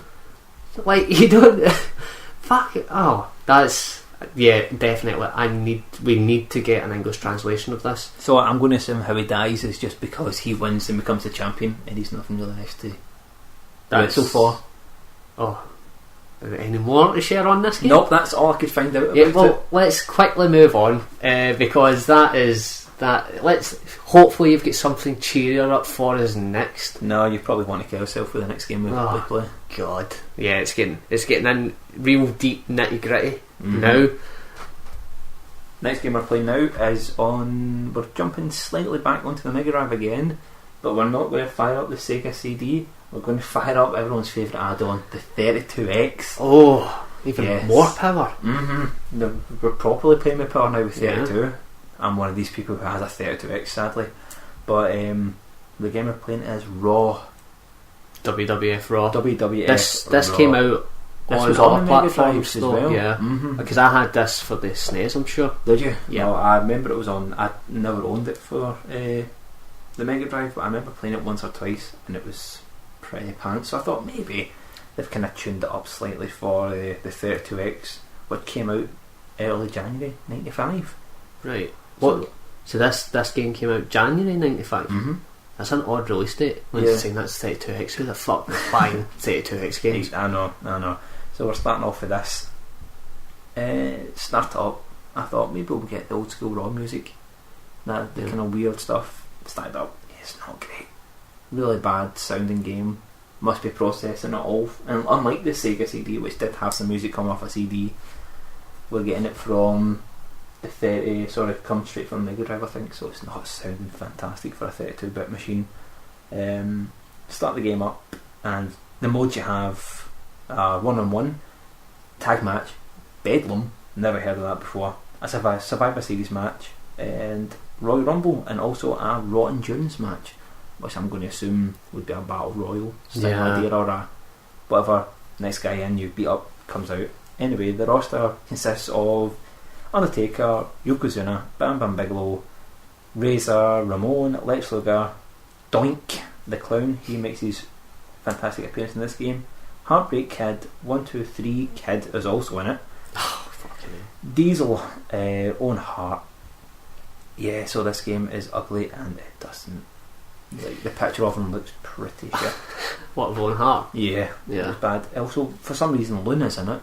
She pops up in it. She's the only female as a playable character. As a playable character, she's the only girl in the game. Bret Hart is in it as well. So starting up the game, I thought I'll go for this Bedlam match, which I didn't know was, but it seemed to only be 1v1. I didn't understand. Is it like maybe a defeat one then another one comes in? No, because I defeated him. No, I'm lying. I think it was a 4. Basically, I think it seemed to be a fatal 4-way. Actually, there was 4 people in once. I'm talking about Marcy. It was a fatal 4-way, if I remember playing it. So I went Yokozuna, obviously, because he was head at the time. He was big, he was fat, he ruled the roost. Starting up the game, Yokozuna skinny. He's not. That's right. Yeah, he was dead skinny because the wrestler shapes and animations and all that are all the exact same, I'm pretty Yep. sure. Pretty much, considering one of the games that I think you're going to talk about, the arcade game, Mhm. Yoga's in its fat in it. Yeah. So I hate that about this. I just hate that about wrestling games when they actually just clone the wrestlers and just do slightly different image upon the exact same clone of the wrestler. Really. Yeah. But when the game started off, all I can say for Owen Hart is that he doesn't hold back and he actually beat the living shit out of Luna. Aye. Yeah, kicked her head in. Well, that's why it's called the Black Heart. Yeah, battered her. End of. I beat Diesel to win the match. There's a reason why the 32X was shit, and The control scheme to this is similar to the exactly the Royal same. Rumble, Exactly isn't it? the same. Yep. Yeah, because I remember that when you were talking about the WWF Royal Rumbles, the bar that comes up at the top of the wrestlers when you lock up Mhm. and you just mash fucking buttons. I remember that and I was like, wait a minute, have I played that game? But no, it's this game. I did own this for maybe about a year before. I can't even remember what I'd done with it. Probably sold it on, or I don't know. In the toilet. I Yeah. don't know where it belongs. I do remember playing it a lot, thinking it looked cool. I thought the graphics were alright. They weren't brilliant, but I thought they at the time I remember thinking they were fairly decent. Not amazing, but fairly decent.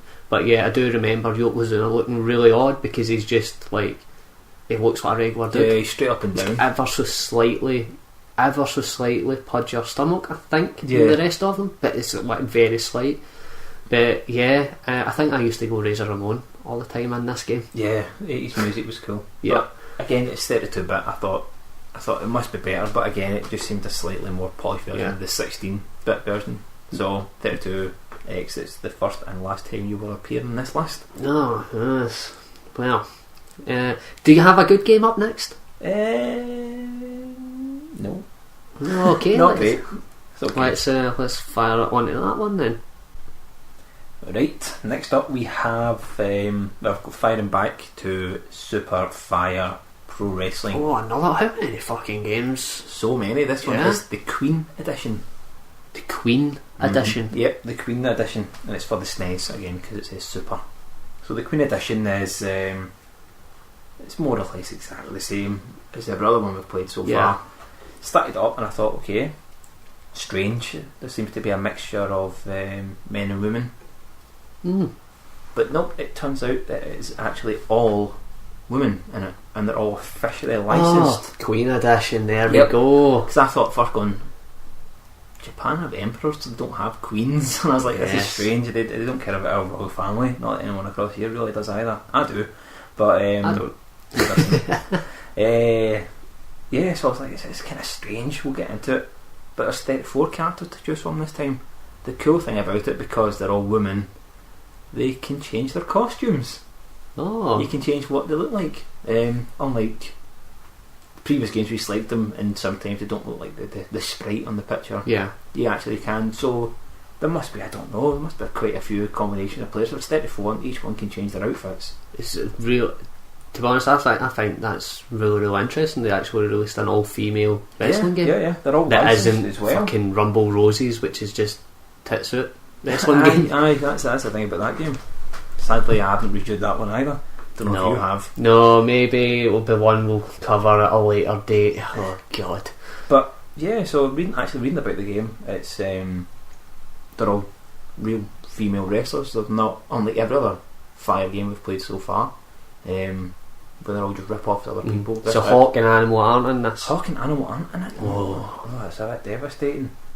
But that was actually one of the notes I'd wrote down before I found out it was all officially licensed pro Japanese wrestlers, female wrestlers. Sorry. I Yeah. wrote, strange. No rip off characters. Well, who would they rip off? Who would be famous enough? Luna Luna, maybe. at that time. Sensational Sherry. Yeah. Again, I thought at the beginning, I just thought it was, you could tell some were women.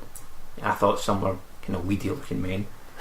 But yeah, it seems to, it was the Queen's Special red belt, and I'm assuming the red belt is maybe the Japanese Women's title. Diva's title or women's title, whatever you want to call it. They actually looked really nice.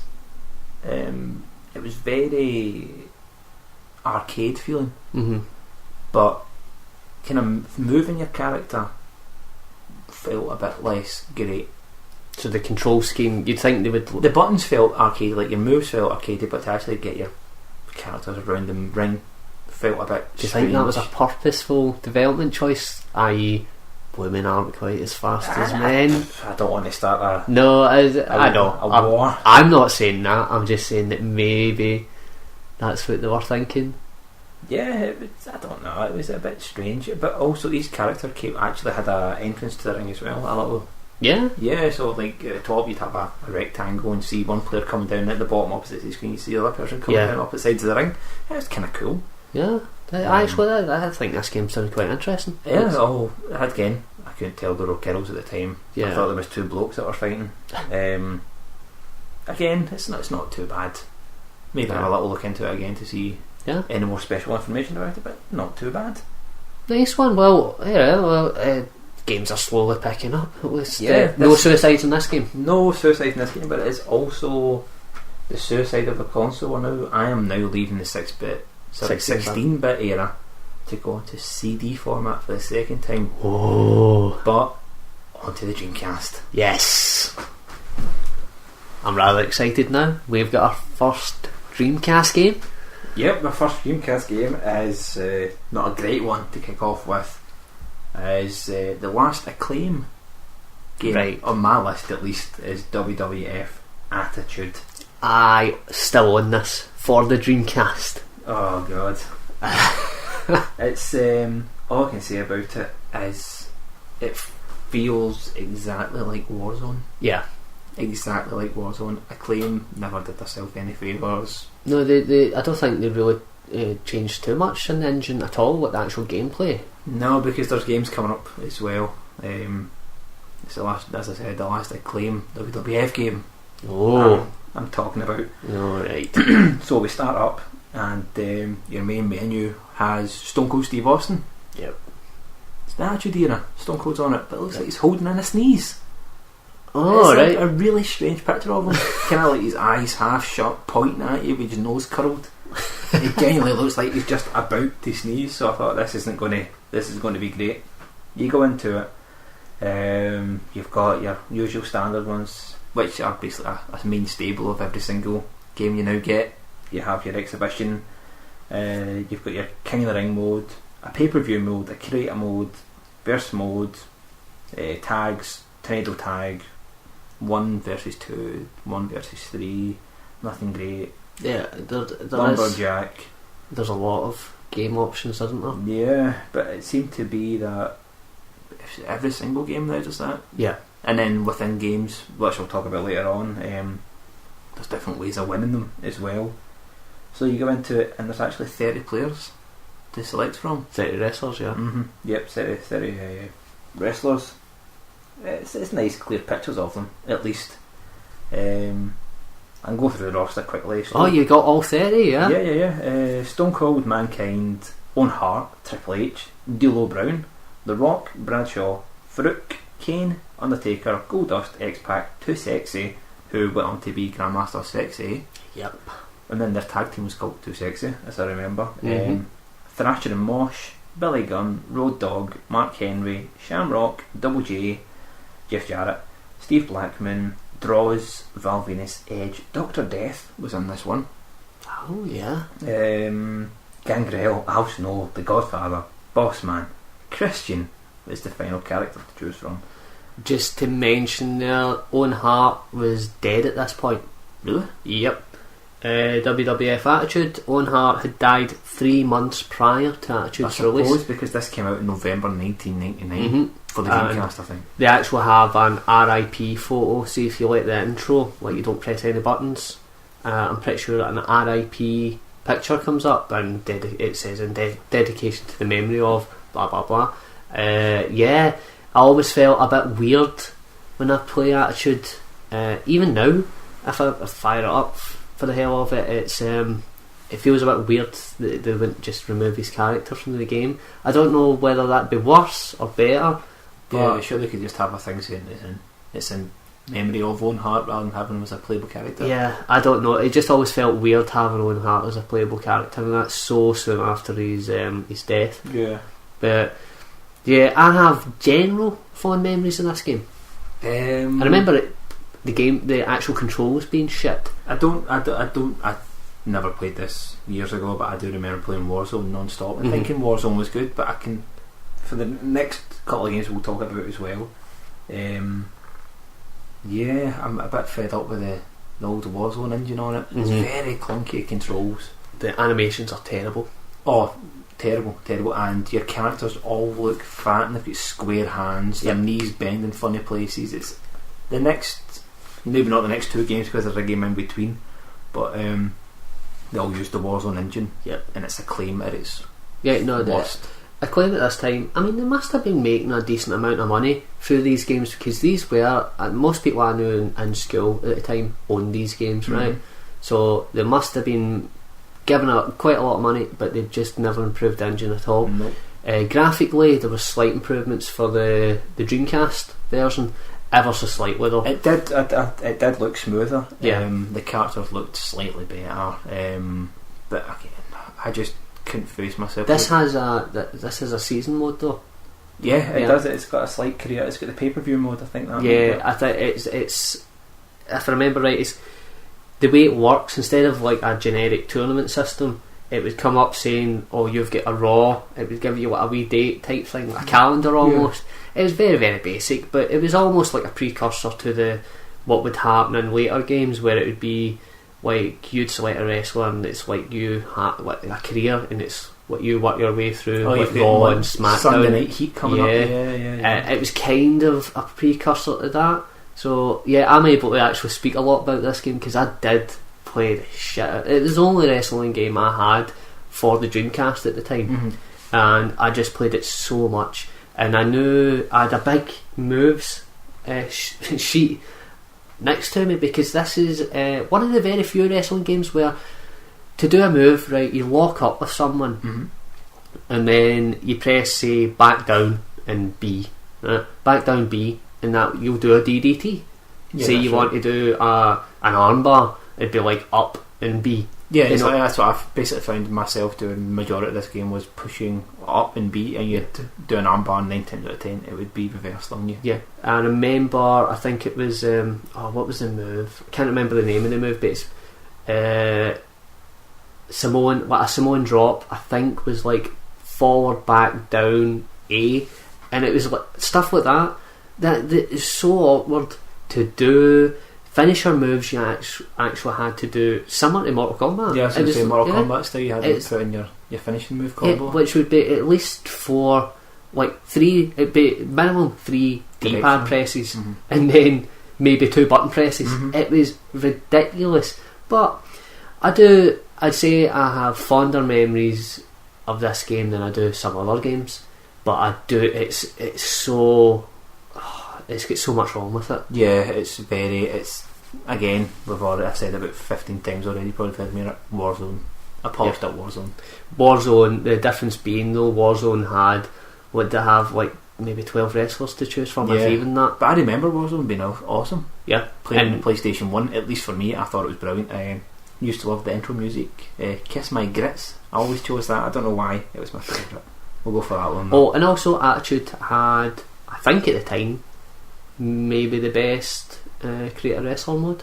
I remember having loads of options, like loads. I created like the Incredible Hulk and all that. You could recreate like Ultimate Warrior and stuff. I just remember it having lots of options, and you could create a female wrestler as well, which I think might have been one of the first games to do that. So yeah, do you have any more on Attitude? Not really. Yeah, so we're actually getting into my realm now, which is the more modern games. We're leaving the 90s and heading into the 2000s. Oh, our next entry. Excellent.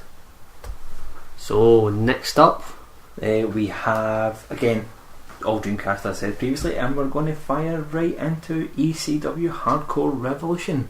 Never played this. There's a reason why. It's again the Warzone engine. Oh god. But it's I think it was the very first wrestling game to receive a mature rating, or whatever they call it in America, right. because there was blood.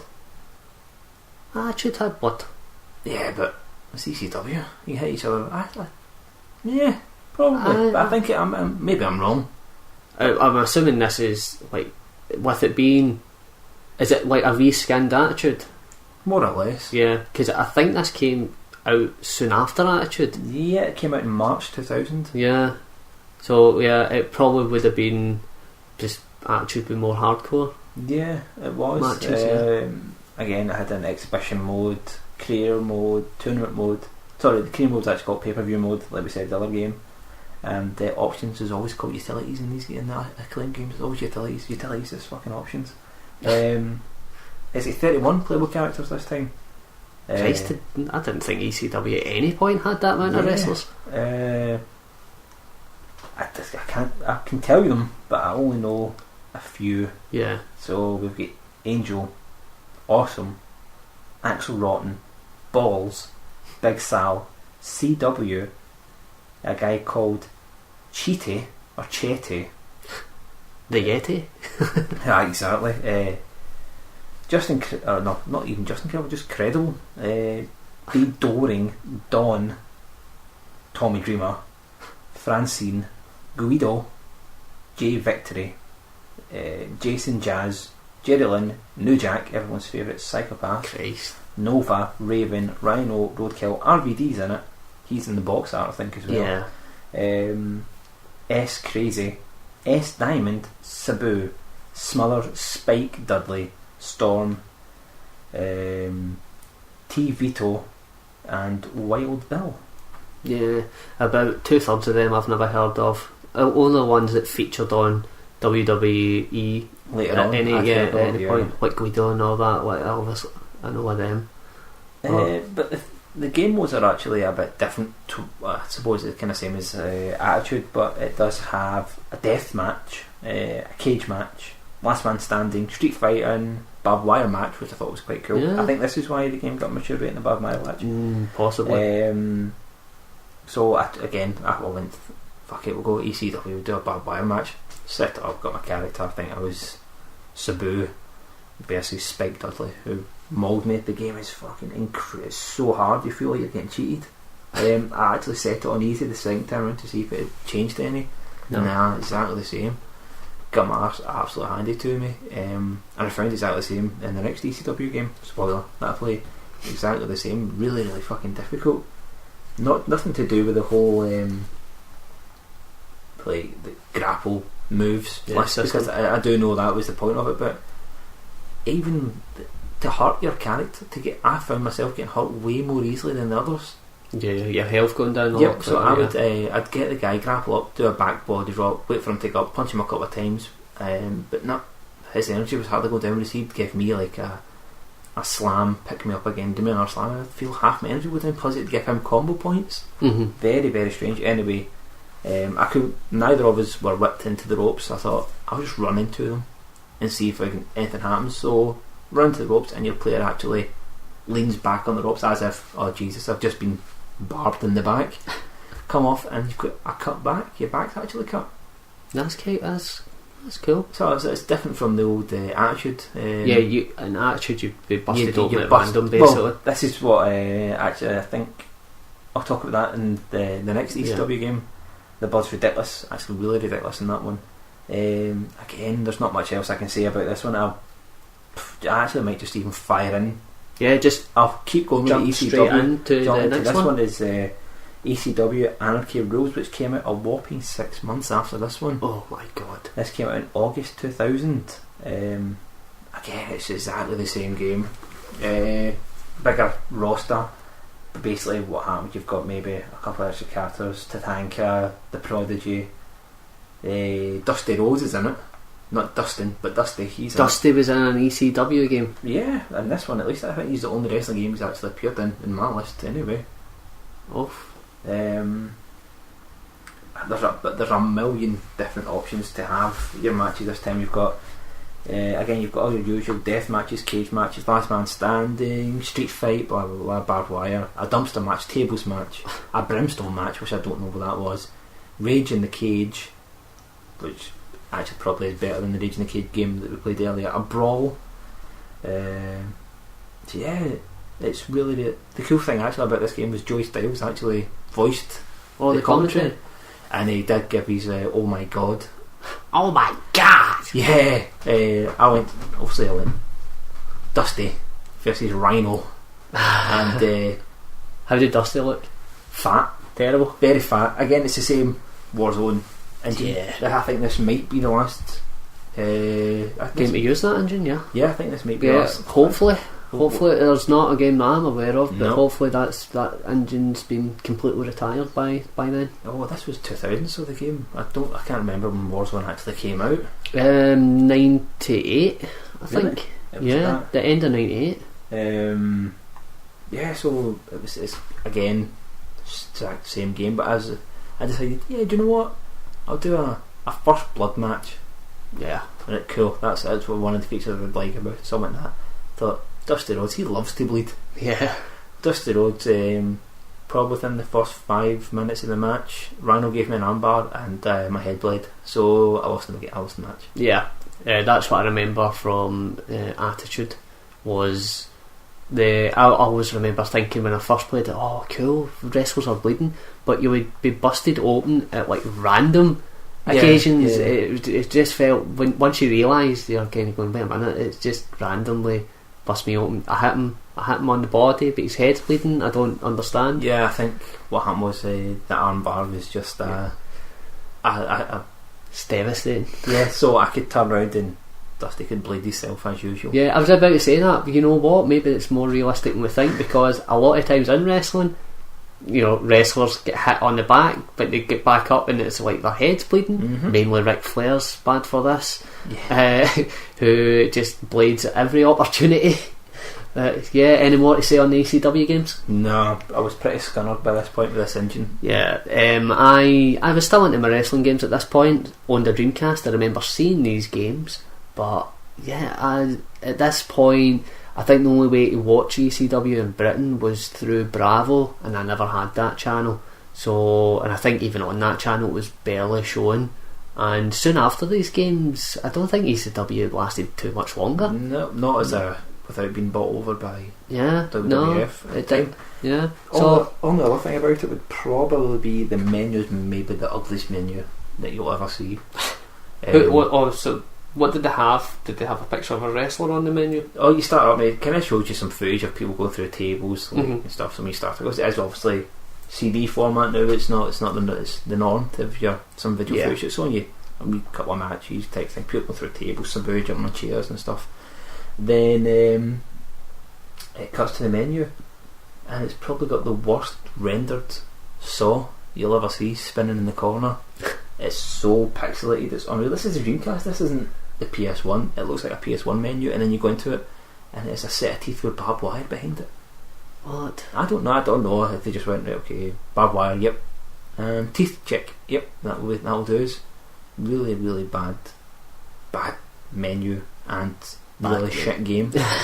Only saving thing is probably Joey Styles commenting on it, and also the crowd in the background of the game when you're playing it go, Rhino, you suck. Really? It echoes slightly and they go, Rhino, you're rubbish. Or Did they do Dusty. fucked up? No, because I think they're actually just chatting at the whole fucking game because the game is just terrible. Well, the developers were programming just ECW fans right behind them. You fucked up. Exactly, it's really, really bad. So in the space of less than a year, Acclaim pumped out 3 wrestling games. Yep. All which were exactly the same but reskinned and shit. Terrible. No, I mean, no publisher would ever do that nowadays. Yeah. Anyway, and it's the last game on your list. Yep, and it's putting out there the best wrestling game on my list at least anyway. Great game that I'd never heard of until I played it last night. Fantastic game, excellent. It is Giant Gram 2000. Which Is this in the Dreamcast? Yeah. I remember seeing this maybe in a magazine, I think years ago. I'd seen the box art. I think it was like orange and red, sort of orange and blue box art, and it had like Japanese wrestlers' faces on it. I think it was probably one of the games you could import, and it was, I think it was heralded as a great game at the time, but I never ever played it. Came out in August 2000, the same month as the horrendous ECW Anarchy Rules. But yeah, starting the game up, Japanese text obviously. I was thinking, oh, this is going to be enough kind of Fire Pro, because there is a Fire Pro on the Dreamcast that we spoke about earlier. I couldn't get it. Starting up, and it's all officially licensed people characters, from All Japan Pro Wrestling. Right. But I was looking at it, going, it's a bit strange that there's some actual like legends in this game as well. I don't know if they've managed to license them or they've just snuck them in, because Bruno Sammartino's in it. Seriously? Bruno Sammartino's in it. He's there. You've got Bruiser Brody, he's there. And which looked like one of the Von Erich brothers as well. Oh, nice. So it was quite strange. It was weird to see that. So I think there was 31 players with an extra 14 unlockable characters as well, so they might be more maybe legends. even more. Hawk and Animal. Yeah, Hawk and Animal probably actually won't be in this game. The only Japanese game that we actually play, and Hawk and Animal aren't anywhere to be seen. But Big Van Vader's in it. He's there, of course, because he loves punching people in the face in Japan. So starting up, and I was like, yeah, kind of cool. Playing it, fantastic, so arcadey, it's unreal. It almost feels like a kind of Virtua Fighter style game. Really fast flowing combination wrestling. It doesn't feel like a Warzone where you need to lock up to do combo moves. Yeah. It's really, really fucking smooth. Excellent game. I'd actually love to find an English dub somewhere or English translation to actually play it. So it's Japanese menus, but they're not hard to get through. You can kind of tell what's which. It's kind of laying out like 1, 2, 3 in front of you. Right. It says like singles, 1-on-1, 2v2 or whatever. But yeah, because I think it takes advantage of the 4 ports in the front. You can have 4 people playing at once, 2 of your mates versus another 2. Yeah, really, really fun game. I probably played it for about half an hour last night, and it was excellent. I thought I was actually sharp, but I stayed up playing it because it was excellent. I was really happy that I actually did take a chance on this one, because I thought, I don't really know anything about it. I was going to leave at ECW, but it really fucking left a better taste in my mouth. I think there's a few more Dreamcast games that are wrestling based, but I just couldn't get them. Last night I think there's maybe another 3 or 4, which I couldn't get. There's the Royal Rumble and other things, but so far Giant Gram is excellent. Actually probably will play it again. I'll stick it back in, play it with Marc and let him play it. I've never played it, so I'm really looking forward to playing that. I may as well, since we're I'm trying thinking of my list there, I was like, do I cover a Dreamcast game? I may as well mention Royal Rumble, WWF Royal Rumble for the Dreamcast, because I do own this game. I did not replay it in the last week though, but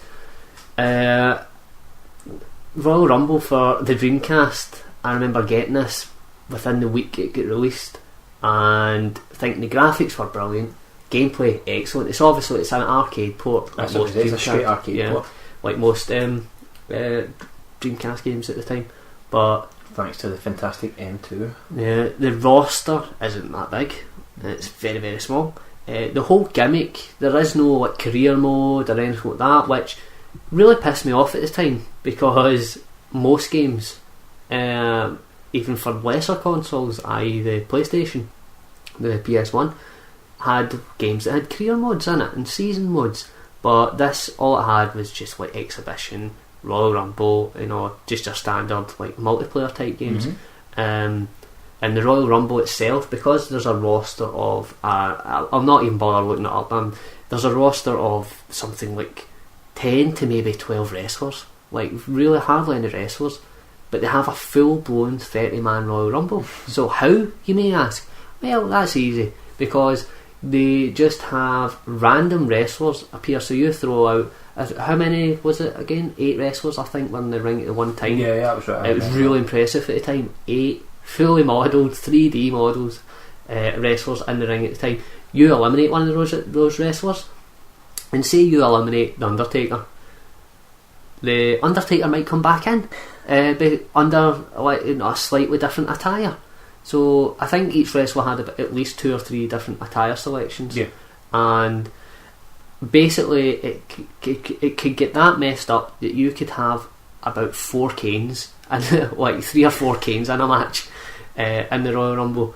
But the gameplay, it controls quite well. It's all very fast. I've got not any complaints about the controls. It controls very, very well, but yeah, it's very, very limited. Such a limited game. So I would recommend it for multiplayer. Definitely, it's a lot of fun, especially if you can get like 2, 3, even 4 people to play it. But apart from that, no. Single player, it's terrible. Single player, and at the time, there wasn't many times I could get all my mates around to sit and play a game. And it was harder to have 4 Dreamcast pads back then. Exactly, I only had 1 Dreamcast controller for the longest time. So yeah, I was really disappointed with this game. But it's not the worst game. It's not the worst game, but it was so much better than any Acclaim game, because this was then made by THQ and Yuke's, was it? Yep, that's it. And Yuke's. Maybe we'll cover some more THQ and Yuke's games coming up. Right, so now we're on to my list of games that I've played in the past few days. I haven't actually played that many, but what I have played, I've played at least an hour of each of these games. So I'll do a slightly different style to Bob, because the games I'm playing, because they're modern games, the rosters are all quite big. Mm-hmm. Yeah, I can't be arsed listing every single wrestler. So very vague in the roster list. But my first game is WWF SmackDown 2. Just Bring It for the PS1. This game came out in 2000, and you might be wondering, I looked this up. So I was looking up the dates of this game and also the first SmackDown game. They came out in the same year. Really? I thought they were miles apart. Yeah, I could be wrong. Wikipedia could be feeding me lies, but for some reason, was SmackDown 2 not Know Your Role? No, Know Your Role's my PS2 game. No, SmackDown 2 Just Bring It came out, I think it's like 8 months after the first SmackDown. It's bizarre. I don't know why. I don't know, maybe it felt to cash in on Christmas or something. But SmackDown 2 is, however, a better game than SmackDown, the original SmackDown, which is still an awesome game. I think I played more of the original SmackDown than SmackDown 2. I think I've probably put more game hours overall into the original SmackDown, but I didn't want to play that one for the games we were covering. I thought, you know what, I haven't played a lot of SmackDown 2, so why not? The graphics, good for the time. For the PS1, decent. Mm-hmm. They hold up, but they're very, very dated looking. If you're going to compare it to even the PS2 era SmackDown games, it's not really that great. But graphics don't matter, because the game is so arcadey, so much fun to play. Yep. Honestly, it literally took me 5 minutes to get back into it. Yep. I didn't have to look up control. Like, I fired straight into an exhibition match, and I went The Undertaker, which I was thinking, wait a minute, this is Biker Taker. His theme at the time, as everyone knows, was Limp Bizkit's Rolling. Oh, and I was going to be American Badass. Well, also, he used soon afterwards was American Badass, but I thought, either of those two will take me back. This will be brilliant. So, select Taker, go to get into a match, intro. Holy shit, I don't remember this happening. But we didn't have footage of them entering the arena for the match, the Titantron above them. No, we have footage, and it's the FMV of their Titantron, and they walk in front of it, and them walking in front of it. So I was like, oh yeah, Taker's music kicks in, it's the dong, right? And I'm thinking, oh, what's this? And it's a voiceover, and I forgot, Biker Taker had that. Then it would kick into his music. Nope, it's the Attitude Era Raw intro music, if you remember it. No, I can't say. It's the one where before Raw started, it would show you like Stone Cold and all that walking through like a shitty almost like a car park, and barrels would be blown up and all this. A warehouse. Yeah, it would be that music that played. Really? So I was like, I take it they never licensed. nope. They obviously didn't want to pay royalties and stuff. Was this not the game the unlockable character was Fred Durst? I think it was, yeah. Yeah. So you'll get his likeness in the game, probably give him money for it, that don't want to license his shitty music. Yeah, pretty much. L1 for finish.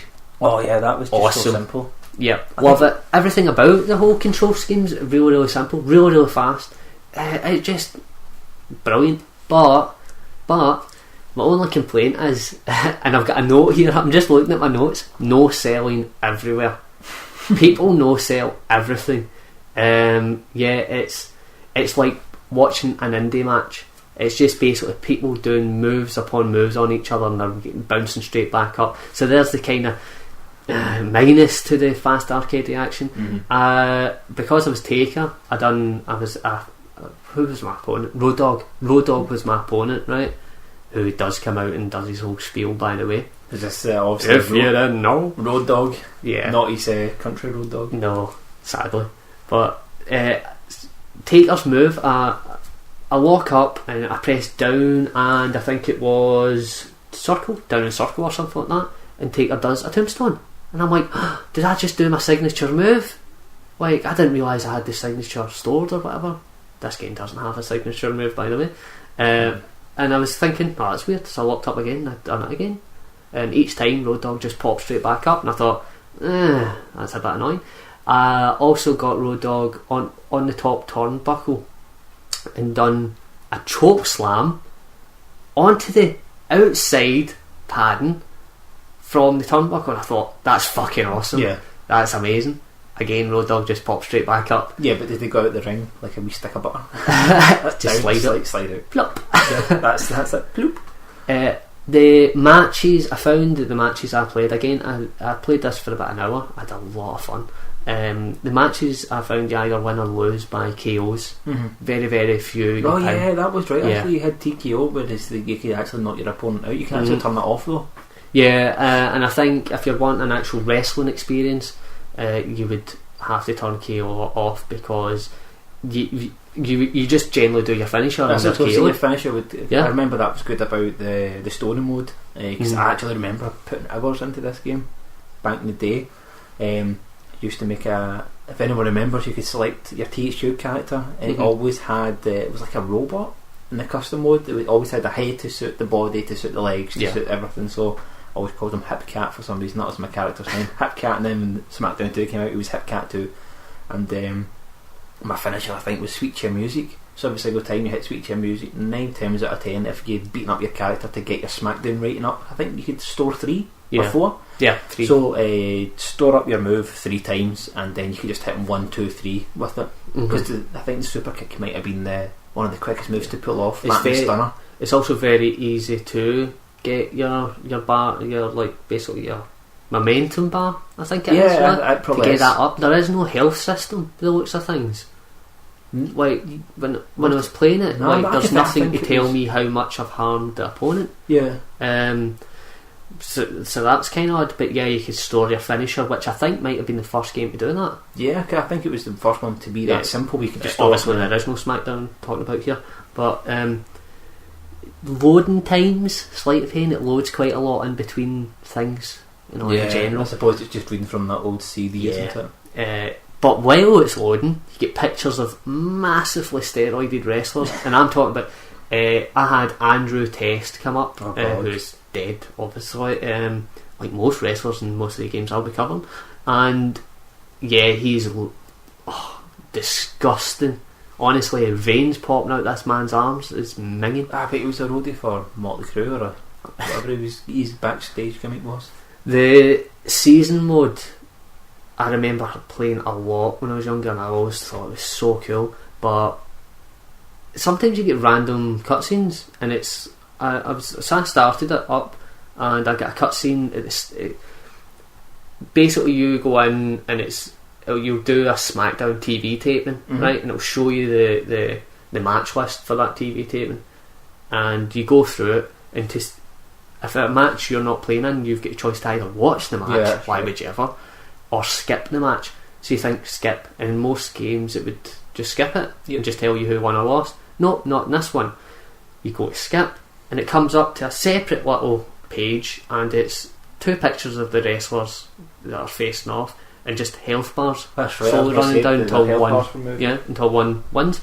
That's annoying. That's fucking. You just want to skip it. I didn't like the story mode as good in this in this one as I did in the previous SmackDown, Yeah. because they removed the it used to have pre-season mode as well in the original Yeah. SmackDown, and it padded out so much, and I felt the game could go on forever. And as you were saying with the cut screens, you used to be able, when people go, somebody's attacked you or somebody's said something about you, do you want to wrestle them? Yes. And you're like, of course I do. They've disrespected the hip cat. So I'm going to give him a pasting. aye, so you go to the ring, slightly different side, leave it in the ring and come back. Yeah.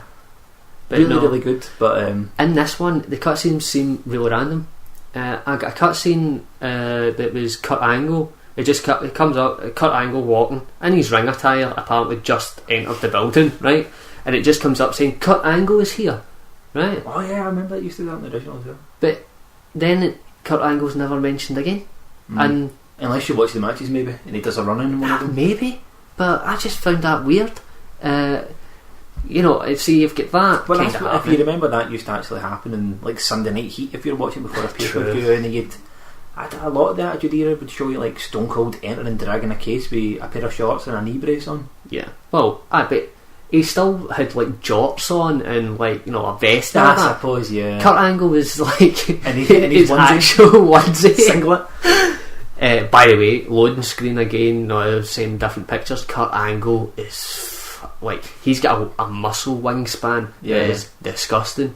Like that man was clearly on steroids at that point. Actually, talking about loading, though, if you want to jump back to James quickly, that is the noisiest machine I've ever heard. Yeah. That is, I've had it for years, but every single time I forget about how noisy the Dreamcast is. Jesus, and it loads a lot in ECW. It loads a lot. So I played this for around about an hour, just messing about. I actually had to stop myself from playing it. Like I actually had to go. I need to play another game. Actually makes me want to fire it up again. I wanted to keep playing it, and this is for the PS1. This is when I had a Dreamcast at this time, right? But I also had a PS1, and I remember just playing this a lot more than I played Attitude. Mm-hmm. Although I did play Attitude for about 3 months, absolutely solid, because it was a new game on a new system. But yeah, it still holds up completely. Gameplay really holds It up. makes me want to start up again and go Triple H, run and do a high knee. Yeah. That's all I want to do. No, so yeah, definitely recommend. The next game I'm covering, I had to play this on an emulator on my PC because I never owned this console, and the game is No Mercy for the N64. So I never played this when it first came out. This is me playing the game. Was that? It came out in 2000, around about the same time as SmackDown Mm-hmm. on the PS1, and we are now in the year 2014. So yeah, I think this game, it always gets heralded as the best wrestling game ever, and I think a lot of that might be due to nostalgia. But it is a pretty decent game. It's got a big roster. Not going to list them all, but yeah, very very big roster. Like the SmackDown games, though, I forgot to mention in this SmackDown 2, it's no commentary. No. Still no commentary, which makes sense for the N64. It's a cartridge-based Yeah. game. The audio is a bit Not the difficult best for at them. best You know? times. Loads of features. One thing that I noticed since I put it on, it was like basically 3 different screens for you to select what you want to do. Lots of multiplayer features and all that. But I just dove straight into the career mode essentially, and I picked. Who was it I picked? I picked Stone Cold, and I had a lot of fun with the career mode because it was. Basically, you choose what you want to challenge for. So you pick career mode, and you choose the belt. Now at this point in the WWF, they still had a European belt, That's right. and they had like hardcore belt and all that. So there's loads of belts to choose from. So Stone Cold, he'll challenge for the European title. We've got Dean Malenko holding the European title, and he kicks off the career mode basically saying, anybody wants to challenge me, yada yada yada. What a lot of shite. But it's all no voice acting or anything like that. It's just all subtitles. But then I got in a wrestling match with somebody, can't remember who, but Shane O'Mac, cutscene after the wrestling match, Shane O'Mac wanted to team up with me. I went, fucking yes. So Shane O'Mac was he did hold the European title though. I think he held the hardcore title at one point as well. But yeah, Shane O'Mac wanted the European title, right? He got it from X-Pac at one point, as I remember, and he wanted to team up with Stone Cold. So I thought, you know what, let's speed up Stone Cold's heel turn. Yeah, let's team up with Shane O'Mac. He had a problem with Team 3D. Shane O'Mac was cutting a promo and Team 3D comes out, right? And Team 3D are like, oh, you're shite, Shane O'Mac. And he's like, what? So we jumped Team 3D. You got the choice to do this? Oh, yeah, get the choice. Everything's choice based, which is awesome. I kicked fuck out of Team 3D, absolutely battered them. The control scheme is quite good. It's not as fast or as fluid as SmackDown. The game's slower. Is this maybe a problem if you were emulating it, or no? Think it was... It's not like slowdown. I would notice slowdown for the emulator. It's just a more maybe something to do with the old N64's analog stick. No, is it like the control system is just you need to put a lot more thought into it, right? With SmackDown, you're just basically hammering buttons. It's an RPI you're running, right? Smack people in the head. With this, get back up and do it feels like you need to do a wee bit more timing of your moves and stuff like that. It feels like a deeper control system, but not overly complex like a Warzone. With a lot more moves. You can do way more moves because there's a heavy and light. Like punch and a heavy and light, like a Street Fighter idea. Yeah. So to grapple, you can quickly grapple, or you can do a heavy grapple, which you could do better and badder moves with a heavy grapple. But a heavy grapple's harder to put on. Yep. Right. So stuff like that, I thought that's really really cool. It took me a while to get used to the controls though, because it's an emulator. So I don't have an N64 controller, but I've got it on my Xbox 360 pad that's connected to my PC, so I just remapped it to something that made some sort of sense. And create a wrestler on it. Didn't look too much into it, but looked really detailed. You could like do moves and design moves almost. I think it was. Yeah, the game has so much in it. That's what I liked about the SmackDown though, because also in the creator mode and that you could choose your fighting style. So you could choose, like, if your favourite wrestler was say Triple H, you could have his fighting set with a different finisher though. So it's all a bit. If that one sounds better, that you could actually maybe almost design your moves and do certain moves, like people could do like windmill punches and all that nonsense. But another thing, because it is on the N64, and this is a reason I probably really didn't like the N64 at the time, the wrestler intros, it's like low quality GIFs. Honestly, the music sounds terrible as well. I'm a big fan of the N64, and I have to say I got it. I still have it. I just don't have an EverDrive for it yet. If anyone doesn't know, that's what I'm playing. I don't really like to emulate, and use a lot of EverDrives for my different cartridge-based consoles. And the N64 is basically the only one I really need to get. I mean, nothing does beat playing. I know a lot of people, a lot of purists might go, that's ROMs, but you're technically playing. You're not. There's no emulation on it. You're actually, the system thinks you've plugged in whatever game you've chosen. Exactly. The system thinks you're playing that. So because nothing does. I genuinely believe nothing beats. I mean, I don't play a lot of emulators or anything like that. I just done it really for this because I couldn't get. There's no other way for me to play this game. Yeah. But there's nothing beats having the actual controller in your hand. See the actual real. It's like Super Nintendo games. I can emulate that on practically every electronic device. Even on your mobile phone nowadays. Yeah, but it's shit compared to actually having the controller in your hand. Definitely. But yeah, no mercy. I don't know if you ever played this at any point. No, I never played any wrestling games on the N64, which at the time was because I think I had SmackDown on the PS1 at the time, Yeah. and I could have a multi-tap and play with all my friends in that, because it was not really many of my friends had an N64, so we all had SmackDown 2, we played it on that, whereas I didn't really want to go back and play the N64 because it wasn't cool at the time to do so. Yeah. But no, I mean, I don't have a lot to cover on No Mercy. I can see why people would consider it one of the greatest wrestling games, purely because it's so feature packed. The wrestling in it does feel more how you would imagine wrestling would feel. It's a slightly slower pace at what SmackDown. I mean, SmackDown's really fast, but it feels like when you do a move on a wrestler, they don't bounce straight back up. It does feel like it feels like they're selling your move, essentially.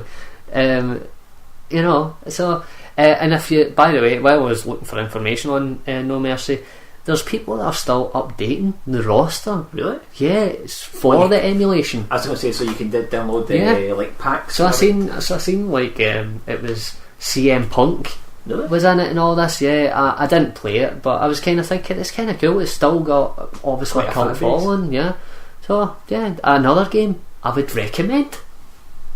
Well, I wish I could keep the streak going, but we're gonna have to break it. This is not a good game. Oh no. Yep, this is WWE Raw for the PC. This was released in 2002. I had no idea it even existed until about a month ago. And yeah, this game. Remember I was saying about all the features in No Mercy? Oh, so many options, the wrestling felt fluid. Yeah, WWE Raw has none of that. Hardly any game modes. The creator wrestler is probably one of the poorest creator wrestlers I've actually seen. Again, this came out 2 years afterwards, right? It's a port, I think, of an Xbox. This is the original Xbox. I think it's a port of the original Xbox game. I think there were a Raw 2 in the Xbox. Yeah, but I'm fairly sure those games had more features than this. This actually feels like it's been ported and stripped of features. It's ridiculous for a wrestling game to come out so long after we've had really good games like SmackDown games, Yeah. and the WWF No Mercy and all the other actually N64 wrestling games at that time I think were considered really, really good. I Lot of thought you were going options. to review some more there, but No. because I also know that I think is it NWO Yeah. Takeover, I think it might be called, is meant to be brilliant Yep. as well. I think, see, and I didn't really have a lot of time to do a lot of that, but if we were ever to do those games, I would really prefer to do it on the system. Yeah. Yeah, so I really tried to put the emulation to So that's a Yeah. hint towards me to get my Yeah. finger out and get another drive. yeah, because there will be a part 2, not straight away, but we'll eventually down the road cover more wrestling games because there's just so many. But back onto this pile of shite. I'll just get into the gameplay because that's the thing that probably pissed me off even more. The graphics aren't the worst. Definitely, I mean, the graphically it looks a lot better than No Mercy. Yeah. It's just leagues above No Mercy when it comes to graphics, but not any better than the SmackDown games on the PS2. Right, this is a PC game I'm playing. Yeah. The camera, it feels like, and usually this would be a good thing, it feels like you're in the ring with them. No, it feels like the camera's too close. Everything's like, you can barely see what's going on. Like, your wrestler has no peripheral vision, really. There's you and the other wrestler, if you get more than 10 feet away from each other, fuck me, it's a nightmare. The camera just doesn't work. The camera just doesn't work. Fucking the gameplay just doesn't work. The controls are shite. They're like in it halfway in between like No Mercy and SmackDown, but in all the worst ways. It feels as if it's trying to be arcadey, but it's sluggish. Right, it's too sluggish for that, but it's not technical enough to be that slow either. Right, if that makes any sense. Because my note, I'm just looking at my note here, it says controls shite. So yeah, the resolution, probably the reason why the camera feels so close for a PC game to come out in 2002 and not being able to change the resolution. I looked everywhere. There's no way to change the resolution from 640 by 480. This is 2002. 640 by 480, even by 1998, would have been like not your standard graphics. Like by 98, 99, 800 by 600 would be like the minimum your starting graphics would be. No, not for this game. It's fucking 640 So by who 480. developed this game? Was this THQ or? Well, it says THQ. It's got the THQ and Ukes logo loading up, but I don't know if this is like some sort of third party that get brought in to port the game. Maybe I'd imagine so. The Acclaim's Black Team. Exactly. There is no commentary, just music that plays during the match. Is there sound effects like kicks or grunts or? Yeah, very very slight. I think it's just standard though. I don't think it's particular to those wrestlers. The game almost tricks you into thinking that there's going to be commentary, because when you start up the game, it's got it's like the intro to Raw. You've got the fireworks going down. Welcome to Monday Night Raw. So you've got Jim Ross saying that, and you're thinking they got Jim Ross just to do that, and it doesn't feature in the actual game. Because that is strange, because obviously another feature of the SmackDown games is they do have SmackDown, the PS1 SmackDown games don't have commentary, but the actual SmackDown games for the PS2 and stuff, they eventually introduced that's what I'm commentary. thinking of. But yeah, this game, this is one of the worst. Wait a second, I'll just double check here. Is it the worst game I played? I think it might be. Yeah, it's the worst game I played this past week. Easy, actually. Every other game is nowhere near as bad as this game. It's not the worst wrestling game, however, I've played. That list is coming up afterwards, but it's a really, really shameful PC port. Really, really, really I think bad. it's just a quick Yep, smashing quick cash grab. in. Yep, that's all I'd imagine it is. But yeah, let's get on to something a lot better. Next up, we have WWE SmackDown Here Comes the Pain. I did not play this when it was initially released, but I do have quite a large PS2 collection now, kind of after the fact, and one of those games is SmackDown Here Comes the Pain. This game is awesome, really, really good. It's basically built upon the original SmackDowns to come out for the PS1, but improved it probably even more. Graphically, still decent. I mean, you've got the PS2. I'm playing the PS2 and it's component cables, so that you've not got the slight blurriness, slightly sharper looking graphics. The wrestlers will actually look really good. Again, very easy to pick up and play, which SmackDown, when I think SmackDown games, I think the earlier games, and it's just you can pick it up, exact same control scheme, not a lot's changed. The only thing I would say, still no commentary. Really? No, there's still, it's just music, and the music's really repetitive during the match. It actually starts bugging you, but all you have to do is just whack on your own music, and just turn that down. This has a career mode, which was a lot of fun. I didn't play through the whole thing, but I selected The Rock, because he's The Rock, and he's the Hollywood Rock at this point. He's a heel, right? Speaking of heels, actually, this game breaks kayfabe quite a bit. See, when you're going into, so you select career and it comes up with a screen saying, is this who you want your champions to be and all that before you start your career, so you can update it. So at the time, maybe you got the game 6 months after release and the champions had all changed. You could, before you start the career mode, you could slightly update that, saying no, he's now the champion, and do that before you start your career mode. That's pretty cool. But to separate it, it says heel and face for certain champions. ECW do that as well. On each time you select the character, it says personality. It says gives you like a kind of stats out of 10. Or like Rob Van Dam's got good mat skills. It was like a 9. He's got educated feet. Yep, all this nonsense. But then at the bottom it says personality, and it tells you every single one: heel or face, heel or face. Yeah, I mean, maybe Attitude did have this, and I'm just not remembering it. But when I was when I was basically playing this, I was like, well, I can't ever remember wrestling games ever doing that. But so I thought that was kind of interesting. So in the career mode, I select the Rock. You've got options. You win matches in career, further yourself in career mode, and you can add attributes to your character. So say you create a new character, you can then improve them. That's very cool, kind of like an RPG.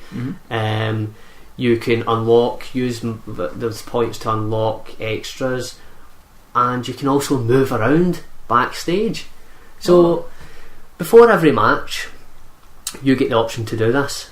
And now sometimes you don't have a lot of places to go. The GM office always seems to be open to you, so you can go into the GM office and go, I deserve a title shot, or just go in and annoy him. You can also go in and see your points or whatever. Right? Is that like money you can spend elsewhere to do up your stats? Yeah, pretty much.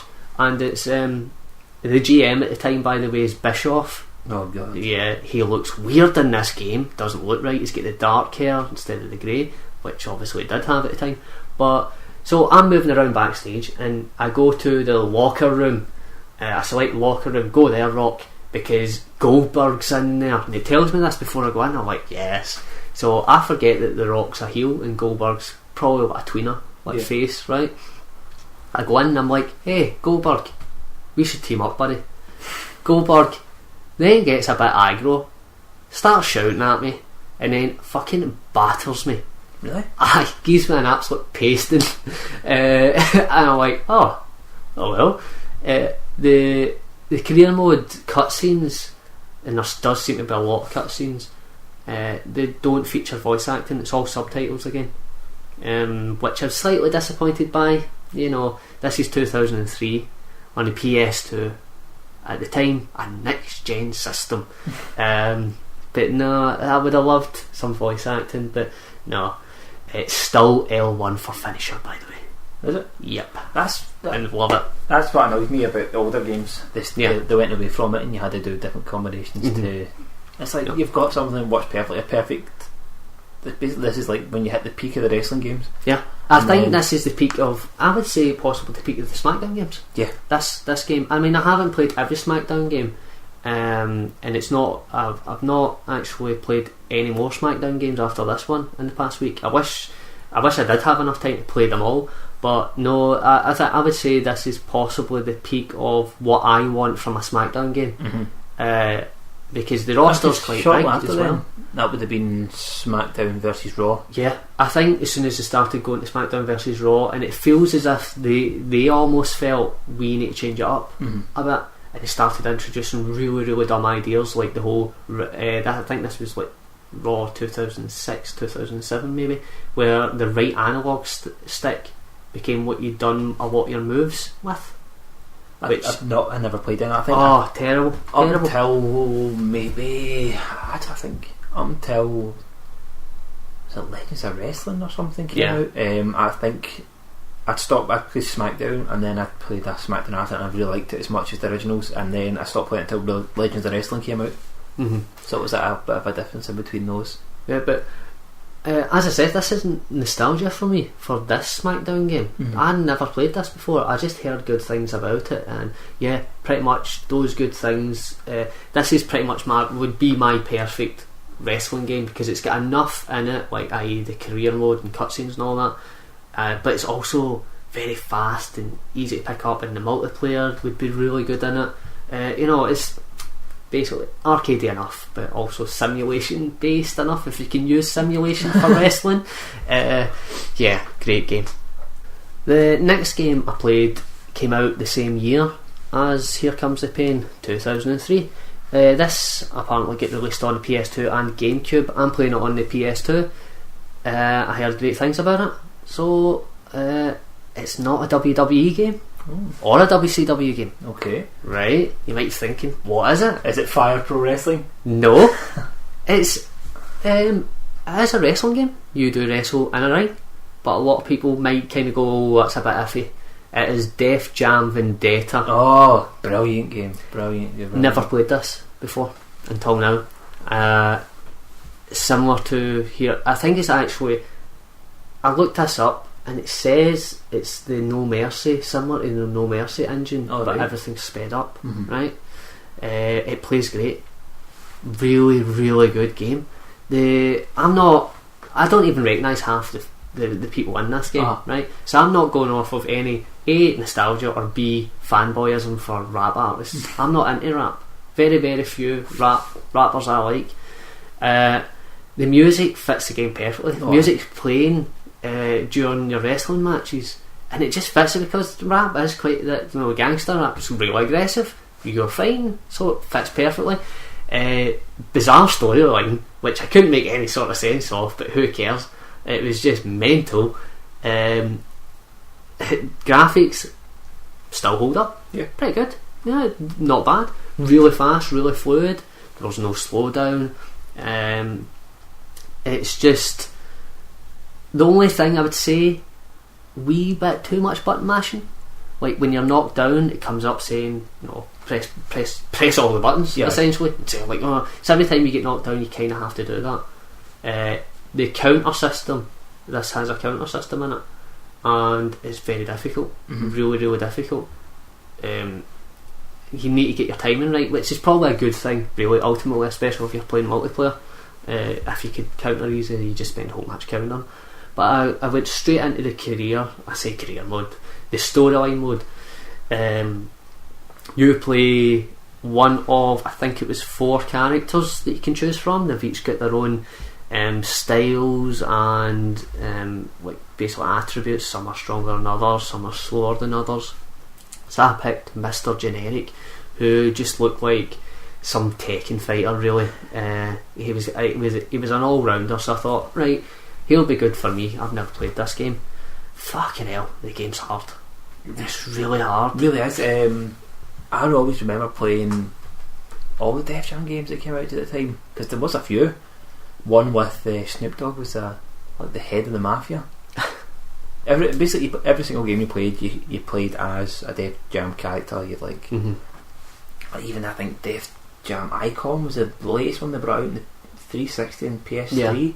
Even the British rapper Kano was in that as well. Don't know why he was in it. I don't think it was ever signed to Def Jam, but anyway, it was like really strange. But then all of a sudden, you had one character who everyone can recognise as Snoop Dogg. Wasn't Snoop Dogg.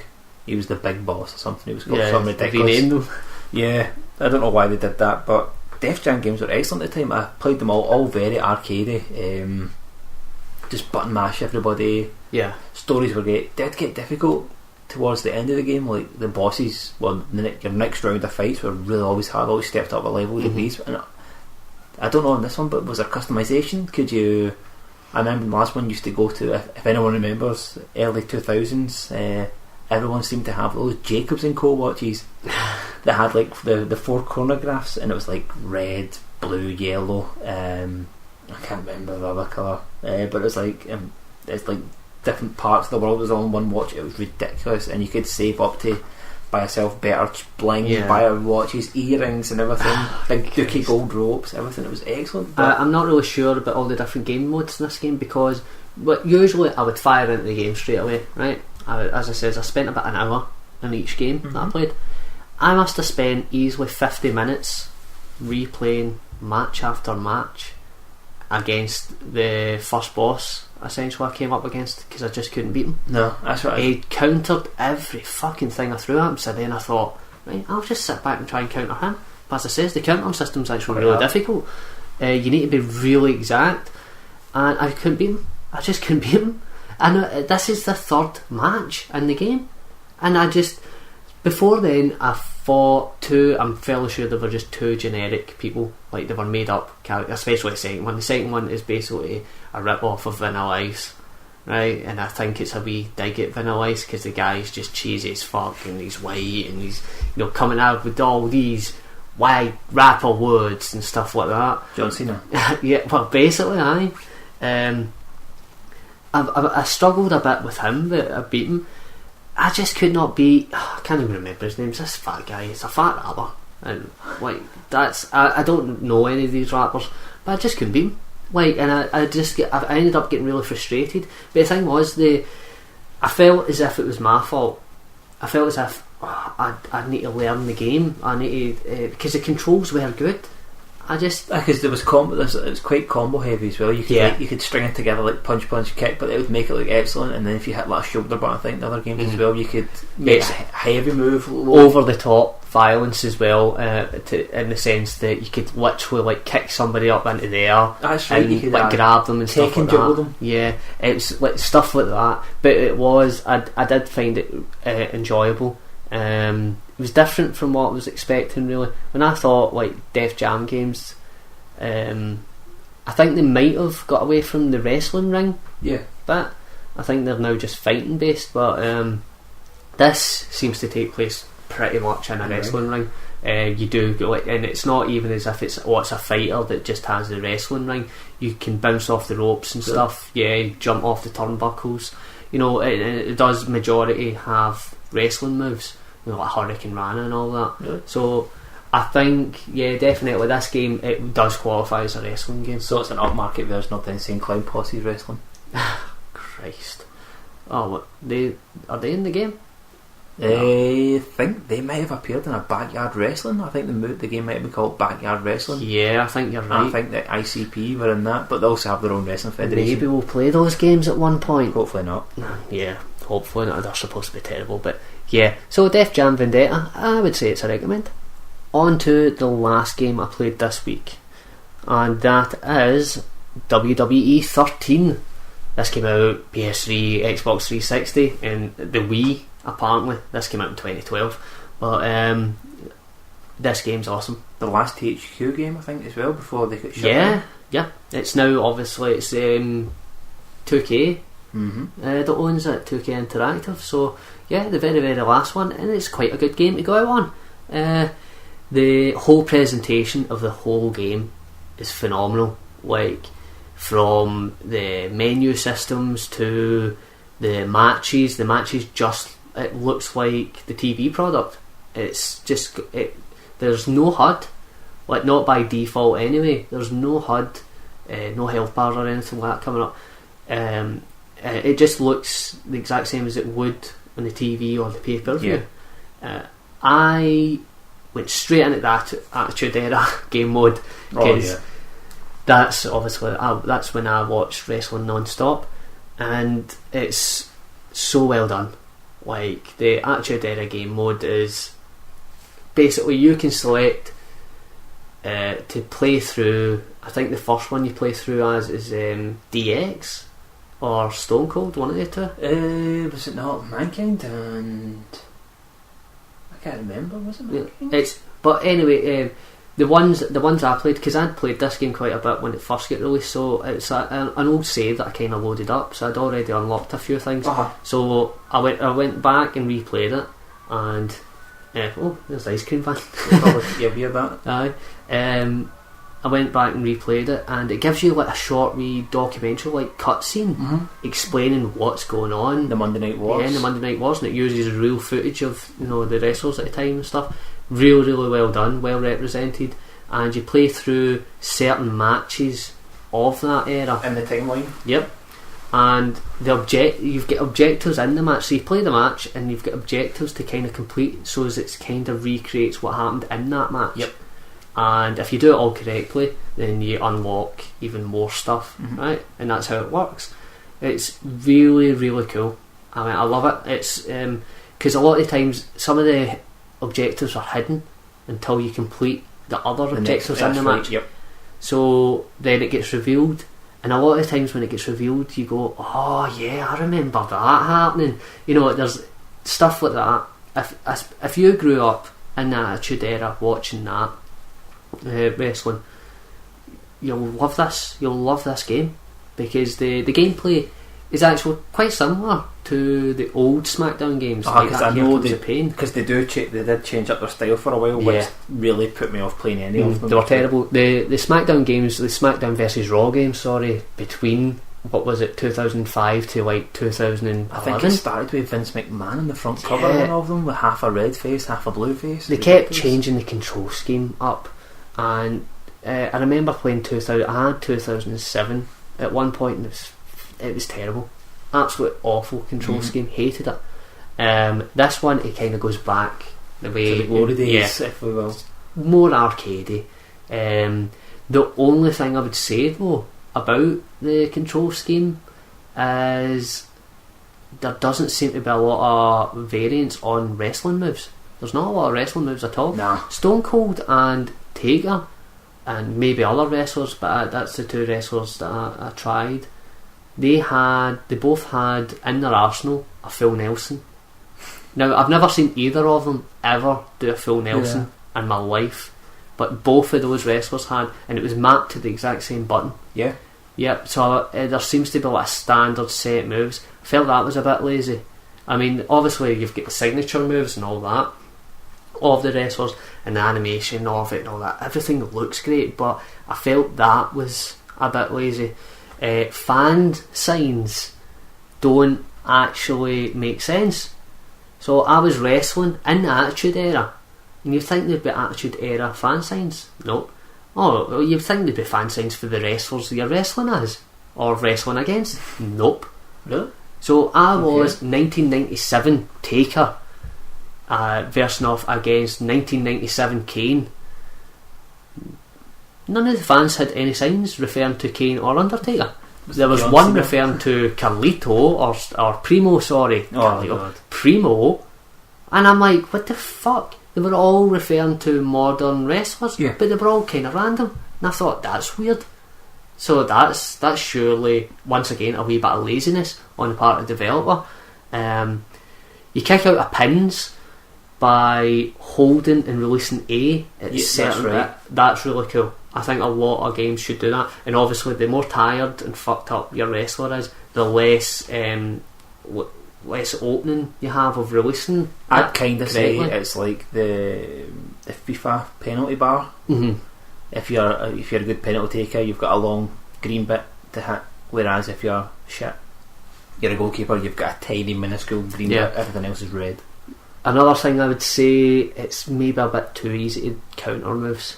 I found the opposite actually. Really? Yeah. I could time it perfectly. No. Every time. As you know, I've got terrible hand-eye coordination. Yeah. So I found it rock solid to reverse a lot of the time. Yeah, because I actually double checked, and I was like, did I maybe put this on easy? Actually, when I last played? maybe for you, but I found the game to be rock solid. No, I found it really easy. Really? I don't know. Too different. I thought the game was excellent. I liked the Yeah. game, but I just found it really hard.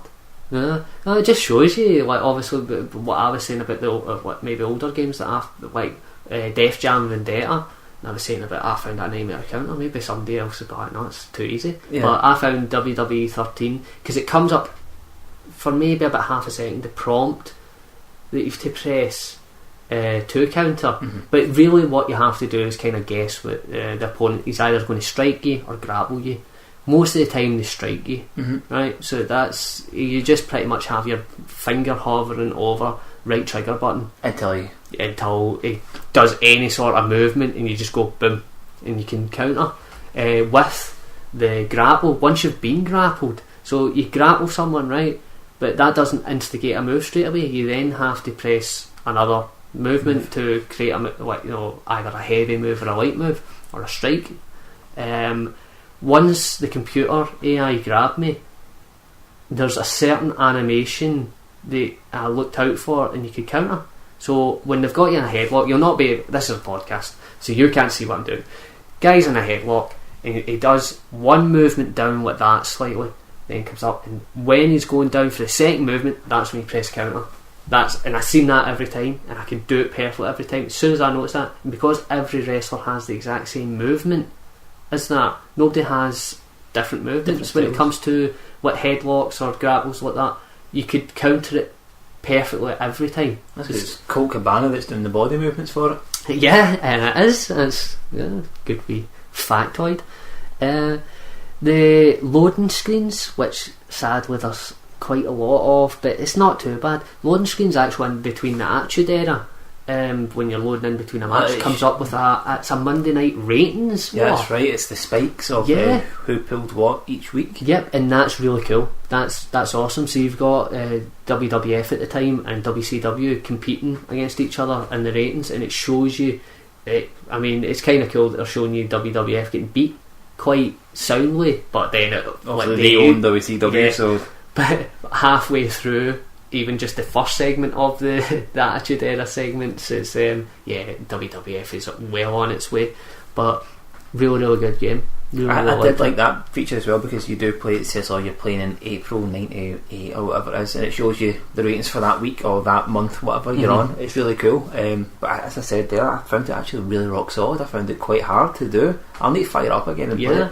But, but no, it kind of sounds like an old when you played the NES games, you found out boss battles, their movements. If you can figure out their moveset, you can then go, alright, okay, I know when to attack them then. So if I noticed that, I think I'm just playing it going, this is hard. Yeah, maybe. I'm button mashing. Shawn Michaels, the one where you were fighting Undertaker inside Hell in a... It wasn't Hell in... It was Hell in a... wasn't it? Kane came down, ripped off the door. Yeah, it was that one, playing that, and I was like, oh god, this is hard after that. I thought it was... I don't know if I could change the settings and enjoy it a bit more, but no, I'm pretty sure I played it and I thought it was quite... I did enjoy it. I thought everything about it was good. I liked the animation of the movements and how you had to stay real. You couldn't actually alter the past. Yeah, you all had to stay in that line. So even if you wanted to go, oh god, I wish I was Undertaker rather than Shawn Michaels here, you had to be Shawn Michaels fighting Taker, which some people maybe did want to change, because I think there has been games in the past, not wrestling games but other style games where you can recreate history and you can change it. Like, I'm not saying that you could go on Nazi and make them win make the Second World War or anything, but yeah, there was games where you could go back and change history, so different things played out in the game. I didn't go too much into any other game modes. I spent a whole hour basically playing the Attitude Era. I think, although I do think a lot of the game might have been in the Attitude Era segment, so if, say, you're quite a new fan and you've grew up on Cena, you might be quite disappointed with this game, because I don't think there is really too much modern stuff. No. It is pretty much a game for the likes of me and Bob, essentially. So yeah, it is a recommend. It's quite good. It's until this game, I thought I would probably never touch the SmackDown games again. No, definitely not. But I haven't played the new game No, at I all, haven't played it so either. I actually want to look into getting that. It's just because I'd got an Xbox One at the time and I didn't want to go back and buy that 360 game when I could have bought another game. Yeah. Well, that caps off all the games we've played in the last 4 days. That's a lot of games. That's just a few by me, but Bob, obviously MVP, he played a shitload of games. We haven't obviously been into too much detail in each game. Some people might probably moan that we didn't. Yeah, saying I'm mugging off a lot of the but the Fire Pro wrestling games by only playing half an hour, 40 minutes here and there of them. But it's just this is look at it as a quick look of each game. Right? This is us in 2014 having a quick look of all these games. And up next, I think we're actually going to list some of the worst games I've played in the years that I've lived, and this is all just by memory, but it should be fun anyway. I'll start things off with the worst games I've played, and again, this is games I've played. Might not be the worst wrestling games ever, but the games that I remember just being so frustrated by. And we'll start things off with Simpsons Wrestling for the PS1. Oh god, I do remember that. This was fucking heinous. This came out in 2001. This is a year after great games like No Mercy and the SmackDown games. The ECW games. Yeah. The ECW games are better than this. Doubt it. No, I kid you not. This game isn't based on any sort of wrestling engine that I know of. It has 2 modes. The game has 2 modes. There you go, there's your options. It is tournament or grudge match. No. Yep. The gameplay consists of running around in a massive wrestling ring. it's usually outside, say like a Quickie Mart, or no, it's just you've got the Springfield locations around your wrestling ring, right? That's about it. That's as much as you kind of get to do with that. There's letters, like alphabetical letters, float around at certain points during the match. You need to try and collect them. If you collect enough, you create a bonus like power, basically invincible mode for maybe 15 seconds. Like I don't know. It kind of reminded me of Tony Hawk, actually. Oh, escape mode. Yeah, the 2D Simpsons characters look fucking awful in 3D. Terrible. 2D and 3D. Yeah, well, they're 2D on TV. Oh right, okay. I thought you meant it was like a 3D back then with 2D caps like all of that. Usually that spells quite well for games. No, so I think this hurts a lot of like Simpsons games, because a lot of the times it does look a bit odd. Having when they're in 3D, it just looks wrong. Yeah. But this game especially, just it looks terrible. Controls terrible. Absolutely, like you're just running around. It's like everything's really fast paced, but it's not like most wrestling games now. You lock on, you've got like a lock on, you're doing wrestling. This game is like a 3D beat 'em up. You run around and stuff. It's very hard to hit your opponent. WCW Super Brawl. Yeah, it's and really repetitive sound bites from the characters. Or like real, like within the first match, you're going, this is doing my head in. Yeah, this is. There's probably a lot more I'd probably hate about it now if I replayed it, but I just really don't want to replay it. This is me going off of my memory. This is how bad this game was. I remember so much about everything I hated about it back then. Thankfully, I never owned it. This was thanks to one of my neighbours. He either rented it or he bought it. So I see if he bought that, fucking hell. We played it for basically a whole weekend, and I can't believe we even played it for a whole weekend, because that game, it was like back then you had very few games, so you tried to make the most of it, and it's just this game. I think two of us get so fucking annoyed at it. Like, I can remember it, but I never ever played it, and go from experience in most Simpson games, albeit apart from maybe the arcade game, they're all fucking dreadful. Yeah, I would say that, yeah. So I'll just quickly move on to another game, and that is WCW Backstage Assault for the PlayStation 1. Again, never played this, but I have heard very, very bad things about it. This came out December 2000, right? Again, same year as SmackDown games. Who developed this one, do we know? This, I don't know who developed it, but it was published by EA. Oh god. Yeah. My first note about this game, I'm just looking at the note I took about this game when I was thinking the other night of awful games, and my first note is WWF purchased WCW 3 months after this release. So people may think Bischoff killed WCW, Vince Russo killed WCW. Nash. No, Backstage Assault killed WCW. This game is called Backstage Assault because the whole game takes place out of the ring. There is no wrestling ring in this game. I don't think it should even qualify as a wrestling game, believe it or not. Even though it's WCW and it involves their wrestlers, there is no wrestling in a ring. Yeah, because obviously we were talking about that earlier on. The ECW games have backstage brawl-esque things, or street fights, or whatever you call it, where you're actually not fighting in a ring, you're fighting backstage. But this game decided to have one gimmick, and the gimmick was everything's backstage. Yeah. But did they wear the wrestling clobber, or was it? Yeah, no, they were wearing the wrestlers were just lifted straight from their other WCW games, so it was just like the roster. It was. I think the line of thinking was, you know what fans really like, and they always say they like, is the backstage hardcore fighting, right? But they are small features of the game. Like they are features of a wrestling game. Was there a story mode, or was it just bang on one? Like the story mode, there's no story mode. It's hardcore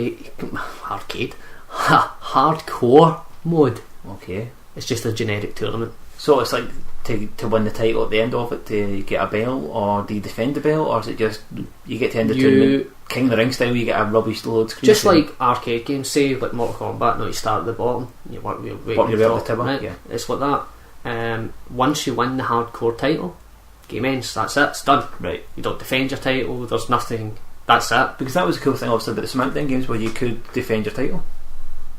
Well, no, and the cool thing we forgot to mention about the SmackDown games, you come out with your title. That's right. I loved that.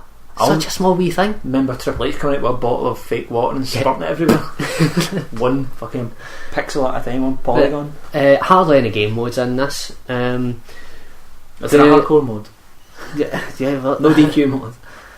The controls, rotten. Really, it reminded me. Worse than Warzone. It's kind of like that. It's probably slightly better than that, but it's very similar. Really stodgy, like slow controls. Graphics and collision detection is void. It's no there. The graphics look terrible. I don't know why, but this game looks worse than a lot of the other wrestling games at the time. For the PlayStation 1. They probably knew they were on the bones of their arse and thought, right, quick, rush something out to get a quick. Well, it's kind of unusual. Cash. I find it unusual. Maybe it's just me, but I think it looks a lot worse than the SmackDown games. But for an EA game to look bad compared to its competitors is very unusual to me anyway, because at the very least an EA game usually looks good. Usually the gameplay can be shit, but they want the game to look actually decent. The collision, as I was saying about collision detection, I remember there was a match that involved, like, you could climb up on crates. That's the nearest thing you would get to maybe recreating a turnbuckle. Climb up on crates and you would try and jump off and hit your opponent. It's just, even if your opponent stood there, like, you would just jump through him, and a lot of times it just wouldn't register your hit. I can't stand that game. Terrible game. But you were lucky enough never to play it. I'd never heard of it until you brought it up the other day. And another game, this time I owned this game, and this is for the original Xbox. This game came out in 2005. WWE WrestleMania 21. No, not heard of it. This game was broke. This is a legit broken game. The graphics, awesome for the time. THQ. Yes, this is THQ, and I think Ukes again. The graphics awesome. The game kept crashing for me. But back in the day, right?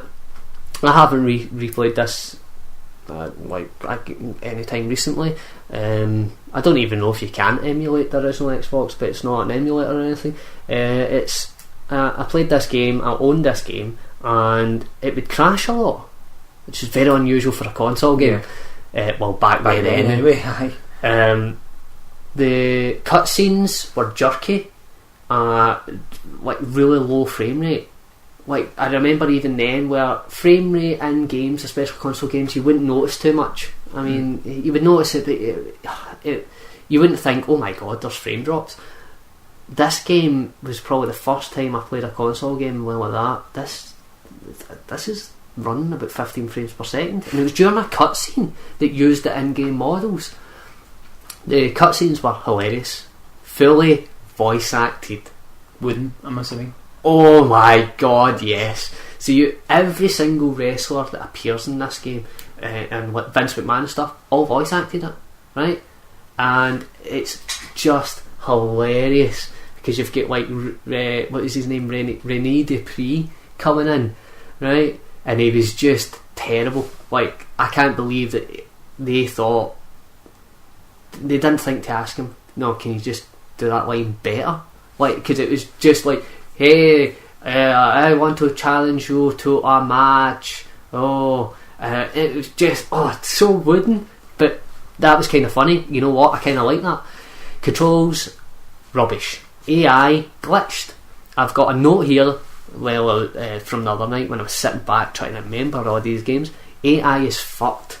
The AI was broken, essentially. A lot of times they would get stuck on the side of a ring, try to climb into it, a lot of the times your tag team partner would mess up, not come in and save you, whereas the computer AI's tag team partner seems perfect every fucking time. Climbing the ladder matches go on forever. I found there was just no way to win ladder matches because you just could not get your opponent to lie down long enough to get up the ladder. Because to climb the ladder, you need to you slow and you need to press buttons and stuff, and it's just fucking grab the belt. That's all you're wanting. The hit detection again is probably just as bad as Backstage Assault.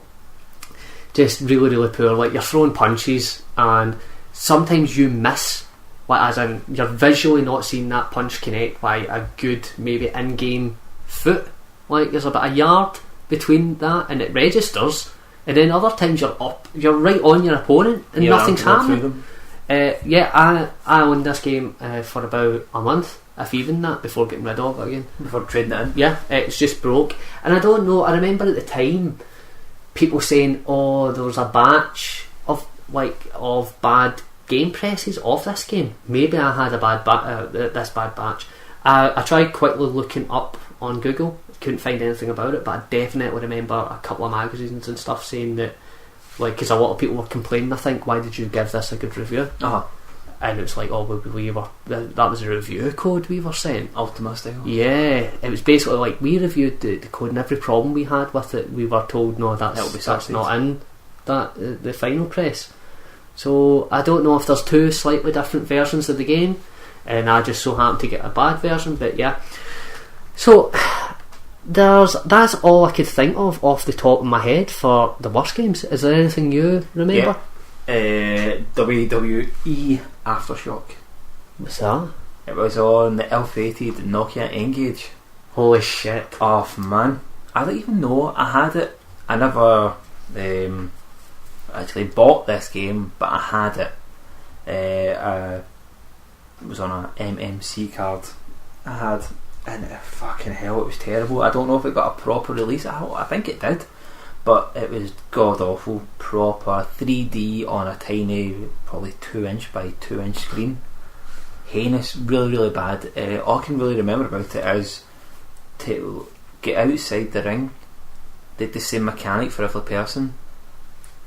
Basically, they would put their hand on the outside of the ring and flip the legs over. Mm-hmm. But every card had done it, every match. It was shit. I think I had this game on that memory card for about 10 minutes, and it came right back off. It was just like the front cover I remember seeing was Undertaker, Eddie Guerrero. Can't remember who else was on it, but I played it and it was really, really, really bad.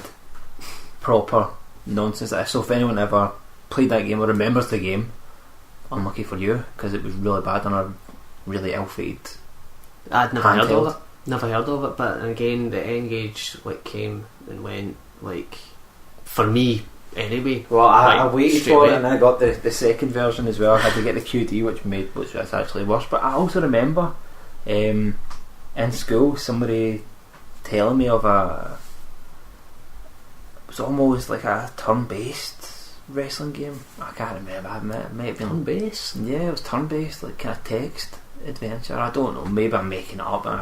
But I don't know if it was licensed by WWE or anything. But I'm pretty sure there was a turn-based. That sounds kind of wrestling interesting. Yeah, maybe there is. Any more you can think of? Not any truly terrible games. No. Unless we want to now talk about decent games, or Yeah, let's talk about decent games. Let's try and remember some of our favourite games. So this is games we never actually covered here, or at least I never covered any of them. My favourite games, and I made a wee quick list, so I did here. And it's just the three off the top of my head. I would probably list either my favourite games or / favourite memories I had playing wrestling games. And it was the first SmackDown for PS1. Yep. Playing that for the first time, and it felt like it was like a proper 3D wrestling game. Mm-hmm. It was really good. And it just, I think everything we've already spoke about SmackDown 2, I don't have to go into too much detail about this game, but everything about that game was just wrestling was massive at the time. Even people who said they didn't watch wrestling knew about wrestling and probably did watch wrestling. I remember going through the town of Dumbarton, right? And this town's so fucking backwards, it's unreal. But I remember walking through there, and the generic public would be wearing Stone Cold t-shirts. Yeah, That's crazy to think of. it was just everything about it at the time was massive, Yeah. and the story was brilliant. You could be Stone Cold, you could be a generic character working with Stone Cold. Everything about it was brilliant. Played perfectly. There's nothing else you can say about this game apart from it probably may be the best wrestling game ever made.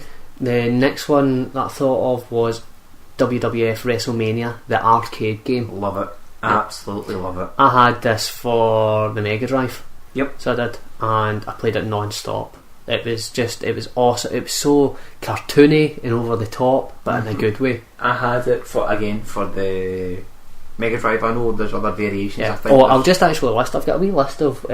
So this game came out between the years 1995 and 1996. So it came out in 96 on certain other systems. So I'll just list some of the systems actually. Super Nintendo, Mega Drive, 32X, PC, PlayStation 1, Sega Saturn, and of course the arcade that the game was based on. So that's a lot of consoles that came out on. I've played it on the 32X as well. Any different? No, not really. Basically the exact same game, a little bit crisper looking, maybe a little bit faster than the Mega Drive, but I just have classic memories of having the Mega Drive game. I can remember it because it was the Mega Drive games changed colour at one point. It was the cases had changed. It went from the black to blue, and it was the very first blue Mega Drive game that owned it. I remember going, wow, this is different, this is cool, and I just loved everything about it. You could do two types of career mode. You could go for the Intercontinental belt, and you could go for the World Championship belt. The WWF title had more challenges. You fought more wrestlers, whereas Intercontinental maybe had 6, and the other one had 10 or 12 or whatever. I remember that. But before every single match you done, your character always meant Shawn Michaels because he was my guy back in the day. I think every single game I had was always Shawn Michaels. I went. Had you running along a ring, and you'd get to the character. Like 9 times out of 10, your first character would be Doink. He would stand, and Shawn Michaels would go, "Oh, come here," and waving his fingers at him, and Doink would squirt a flubber, and it'd hit you in the face, and you'd go, "Oh, you're going to pay for that." And in the match, you'd pull out an imaginary baseball bat with Shawn Michaels and swing the baseball bat, hit Doink. Doink had a hammer, I think. Yeah. Yokozuna had a salt bucket. Everything about the Undertaker had a tombstone. Actually, it was a physical tombstone. Yep. It was like they took the characters' gimmicks and cartooned them up even more for the game. Oh yeah, it was brilliant. Such a fun wasn't game. there like a Royal Rumble type mode? Almost. I can't remember that. I remember you could like Yokozuna could pick people up and spin them around. Oh, you're right. Yeah. And I remember doing that a lot because for me personally, I felt like Yokozuna was a wee bit OP. He was a wee bit overpowered in the game because he could. Oh, I think you're actually right about the Royal Rumble now because Shawn Michaels had the Hurricane Rana. You used to push A to run, and then C was your Hurricane Rana. And if you got anywhere near the ropes, you could chuck them out easily. Yokozuna could literally pick people up straight away and just throw them out the ring. Just go, oh, and just throw them out. And because picking people up was part of his standard moveset, he was so overpowered when it came to the Rumble. It was unreal. But yeah, great game. My next game, and that I've only got 3 games in this list, is WWF WrestleFest, the arcade game. I played this in Helensburgh non-stop at the arcade. Loved it. I didn't have this. I've played it in recent years on MAME. Yep. Right. But this, as I says, this isn't the best wrestling games. It's just the fondest memories, and such great memories playing this game, mainly against my dad, I think, at the time. And I just loved the big colourful graphics. The graphics were amazing. I mean, this is 1991. The graphics were amazing for that time. We cut scenes in between the match. You had the thinking. Yeah, doing the interview. It was just, I loved it. And it was the roster and all that wasn't that big, but you had You had your main characters. You had your Hogan's, your Ultimate Warrior. I think Earthquake was in it. It had all these playable characters. I remember only playing it maybe once or twice as a kid, and always wondering, I wonder if it will come out in the Mega Drive, not knowing that it wasn't possible to. But as a kid, you don't know that. I know. I was just going. I really wanted to play that because I had played it once or twice. Going, this game's brilliant. I really want to play it. Whereas I couldn't. And then if you'd ask your mum for money, you'd nip down and go, I want to play this, and you'd play it. But nah, I played it not too long ago. Still holds up. It's still a fun game. A lot of button mashing. Yeah, because it was an arcade game. Yeah, there was no combos. It's locking up, whacking buttons. I kind of get the feeling I probably wouldn't like it. Not that I wouldn't like it, but it wouldn't hold up. But I definitely, it's one of those games I'm just like, I always think of. It's like wrestling games, and it's one of the 3 games I think of when I think wrestling games. You get any you can think of? A game that always it came out kind of nowhere was Legends of Wrestling. Yeah. 1 and 2 I had for the original Xbox. I think they brought a third one out, but I never played that. I played 1 and 2, which was cool because it did have fully licensed characters at the time, and you could go Jake the Snake, you could go Snooker, Hulk Hogan, yeah. And it wasn't a WWF game. That was a weird thing about it. That's what was strange about it. I can't remember who actually did do it. I wasn't want to say Acclaim, but I don't think it was. I can't remember much about this game. I did own this game. I owned it for the GameCube. Really? Yep. I'm looking at. I've got another list. I made lists all one night, and and in the games I've owned, I've got Legends of Wrestling. It came out for the PS2, Xbox, and GameCube in between the years 2001, 2002.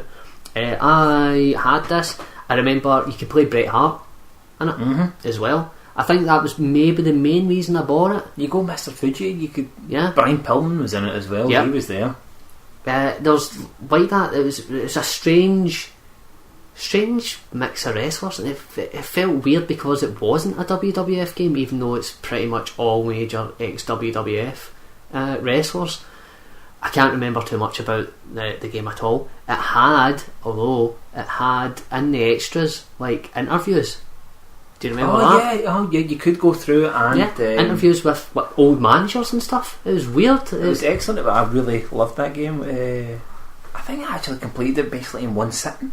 I went through and I actually completed most of the other wrestlers. We'll need to replay that game at some point. Special features that you did get interviews with after things. It was really cool actually, thinking about it. Off the top of my head, I think it might have been Acclaim that made it. But I don't want to say it was and then turn it wasn't. After slating them, saying Warzone was horseshit, and going, actually I loved these 2 games. Any more off the top of your head what you consider some of your favourites? Possibly. What was there was another game for the GameCube. Day of Reckoning, yeah. Never played it. It wasn't bad. I heard Trish Stratus was on the front cover, wasn't she? And Stacey Kibler was on the second one. Both were actually not too bad. I got a GameCube for Resident Evil 4 at the time, and I did borrow games off other people. And those, I think, those were the games I played on it. It wasn't too bad. I remember playing my mate. I remember it was quite good. The graphics looked really good in that game. No other wrestling games that I'd say were stand out as games I would put massive hours into. The main two being SmackDown and arcade games. Yeah. Well, I've just made a wee quick list, so maybe something will jog your memory on this list. This is list. It's a wee quick list of games I owned, and I mean completely owned. Most of the games that I've talked about either hating or maybe even playing over the years, I played at friends' house and stuff like that. But I've dated it. We'll start off with the oldest game. I couldn't even find a year for this game's release. This is how old it is, and that's WWF WrestleMania. It was just called that for the Amstrad CPC 464. All I remember about this game is that would have been 89 because WrestleMania was NES as well. Yeah, it's nothing like that game because you can choose from 3 wrestlers, only have 1 game mode. I mean, this is for the Amstrad. This is like a tape. You're loading this game up on a tape deck. I played it quite a bit. It controlled horribly. It was just horrible. British Bulldog, Hulk Hogan and a third wrestler who I can't remember is all you could choose from, and you would fight the other wrestlers. That was it. That was the whole game. I think the game ends with saying a winner is you, so I think that's where that fucking meme comes from. Right, okay. The next game, I'll try and go by year. So 1989, Wrestle War for the Mega Drive. Oh fuck! I meant to actually stick that. Loved that game. Loved it. It's terrible. No, I actually replayed it maybe 2-3 weeks ago. There you go. The best thing about that game, every single wrestler opponent in it is a rip-off of a real life person. Apart from the guy who's dressed in pink, that he's apparently based on some really, real wrestler. Yeah, I thought he was always a kind of rip-off of Friday the 13th Jason, because he can have the hockey mask on, pink. No, I'm pretty sure I read somewhere it's because I think it was a Japanese team that developed the game for Sega. Yeah, and so they based it obviously a lot of Western kind of wrestlers, but funnily enough, Hawk is one of the wrestlers. Isn't it? Yeah. Cool thing about the game is your very first match you can challenge for the belt. On the map, I always remember that you could always go and there was 2 titles. There was a bronze title and a gold title, I think. And the very first match, all the time, all you ever do was just go challenge your main character for the belt. Yeah. And then beat for the Intercontinental, so you'd have the 2 belts and then just wrestle jobbers the rest of the time. This game would kill Mega Drive control pads everywhere for the amount of button bashing. I loved this game when I was younger. I think I replayed it maybe a few years ago. I've got a Mega Drive and all that now. You know, obviously Bob does as well, but I didn't like it. I was like, the big cartoony graphics, I loved the graphic style, but I hated the gameplay. Loved the game. The next game, so where are we? So that was 1989. The next game I owned, WWF WrestleMania Steel Cage Challenge. I already mentioned this. Yeah, I played this a lot, but we'll skip. We've played that game. I spoke about it. Yeah. Then, by going by the list that I've made, the next one that I owned was WWF Raw. I owned this for the Super Nintendo. I liked it. Does it differ much from the 32X, do you think, that I hated? I don't know if the roster might be ever so slightly different. I think, see, between I remember at the time Mega Drive games and Super Nintendo games, especially when it came to wrestling games, the rosters would always be slightly different. Either just one member different, but like my main memories about WWF Raw is Vince McMahon on the commentary desk. Oh yeah. Comes, like, he says a couple of things, not voice acted, just speech bubbles, and you could also go outside the ring and grab a steel chair. I think I did mention that in my review. I remember doing that, so you could apparently, but yeah, that was pretty decent. WWF Warzone for the PlayStation on this. No one ever actually sat down and really spoke about it. It was 1998 it came out, and I think we spoke about how much we hated McLean's engine. McLean? Die Hard reference there, but I hate him as well.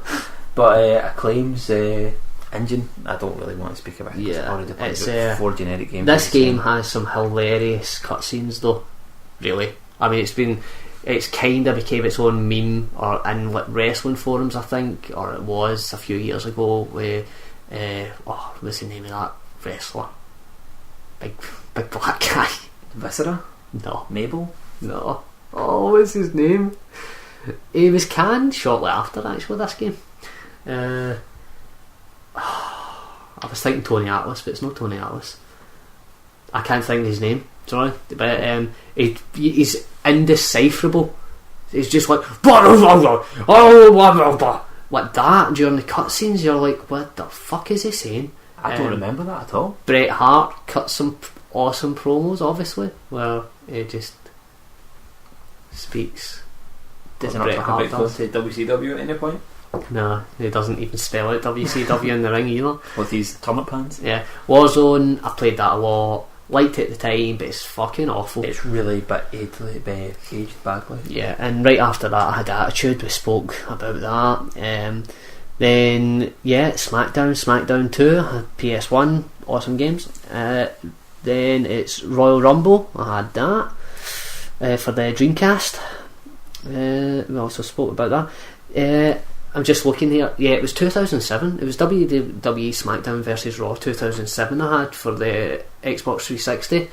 I think I picked this up because it might have been the first major. Maybe it was probably the second or third title come out for the Xbox 360, but it was in my memory, it was the first major kind of properly Xbox 360 produced wrestling game, and I thought, right, let's try this next gen wrestling, and it was awful. Yep. That's all I remember about it. And I skipped out WWE WrestleMania 21. I had that in 2005. Then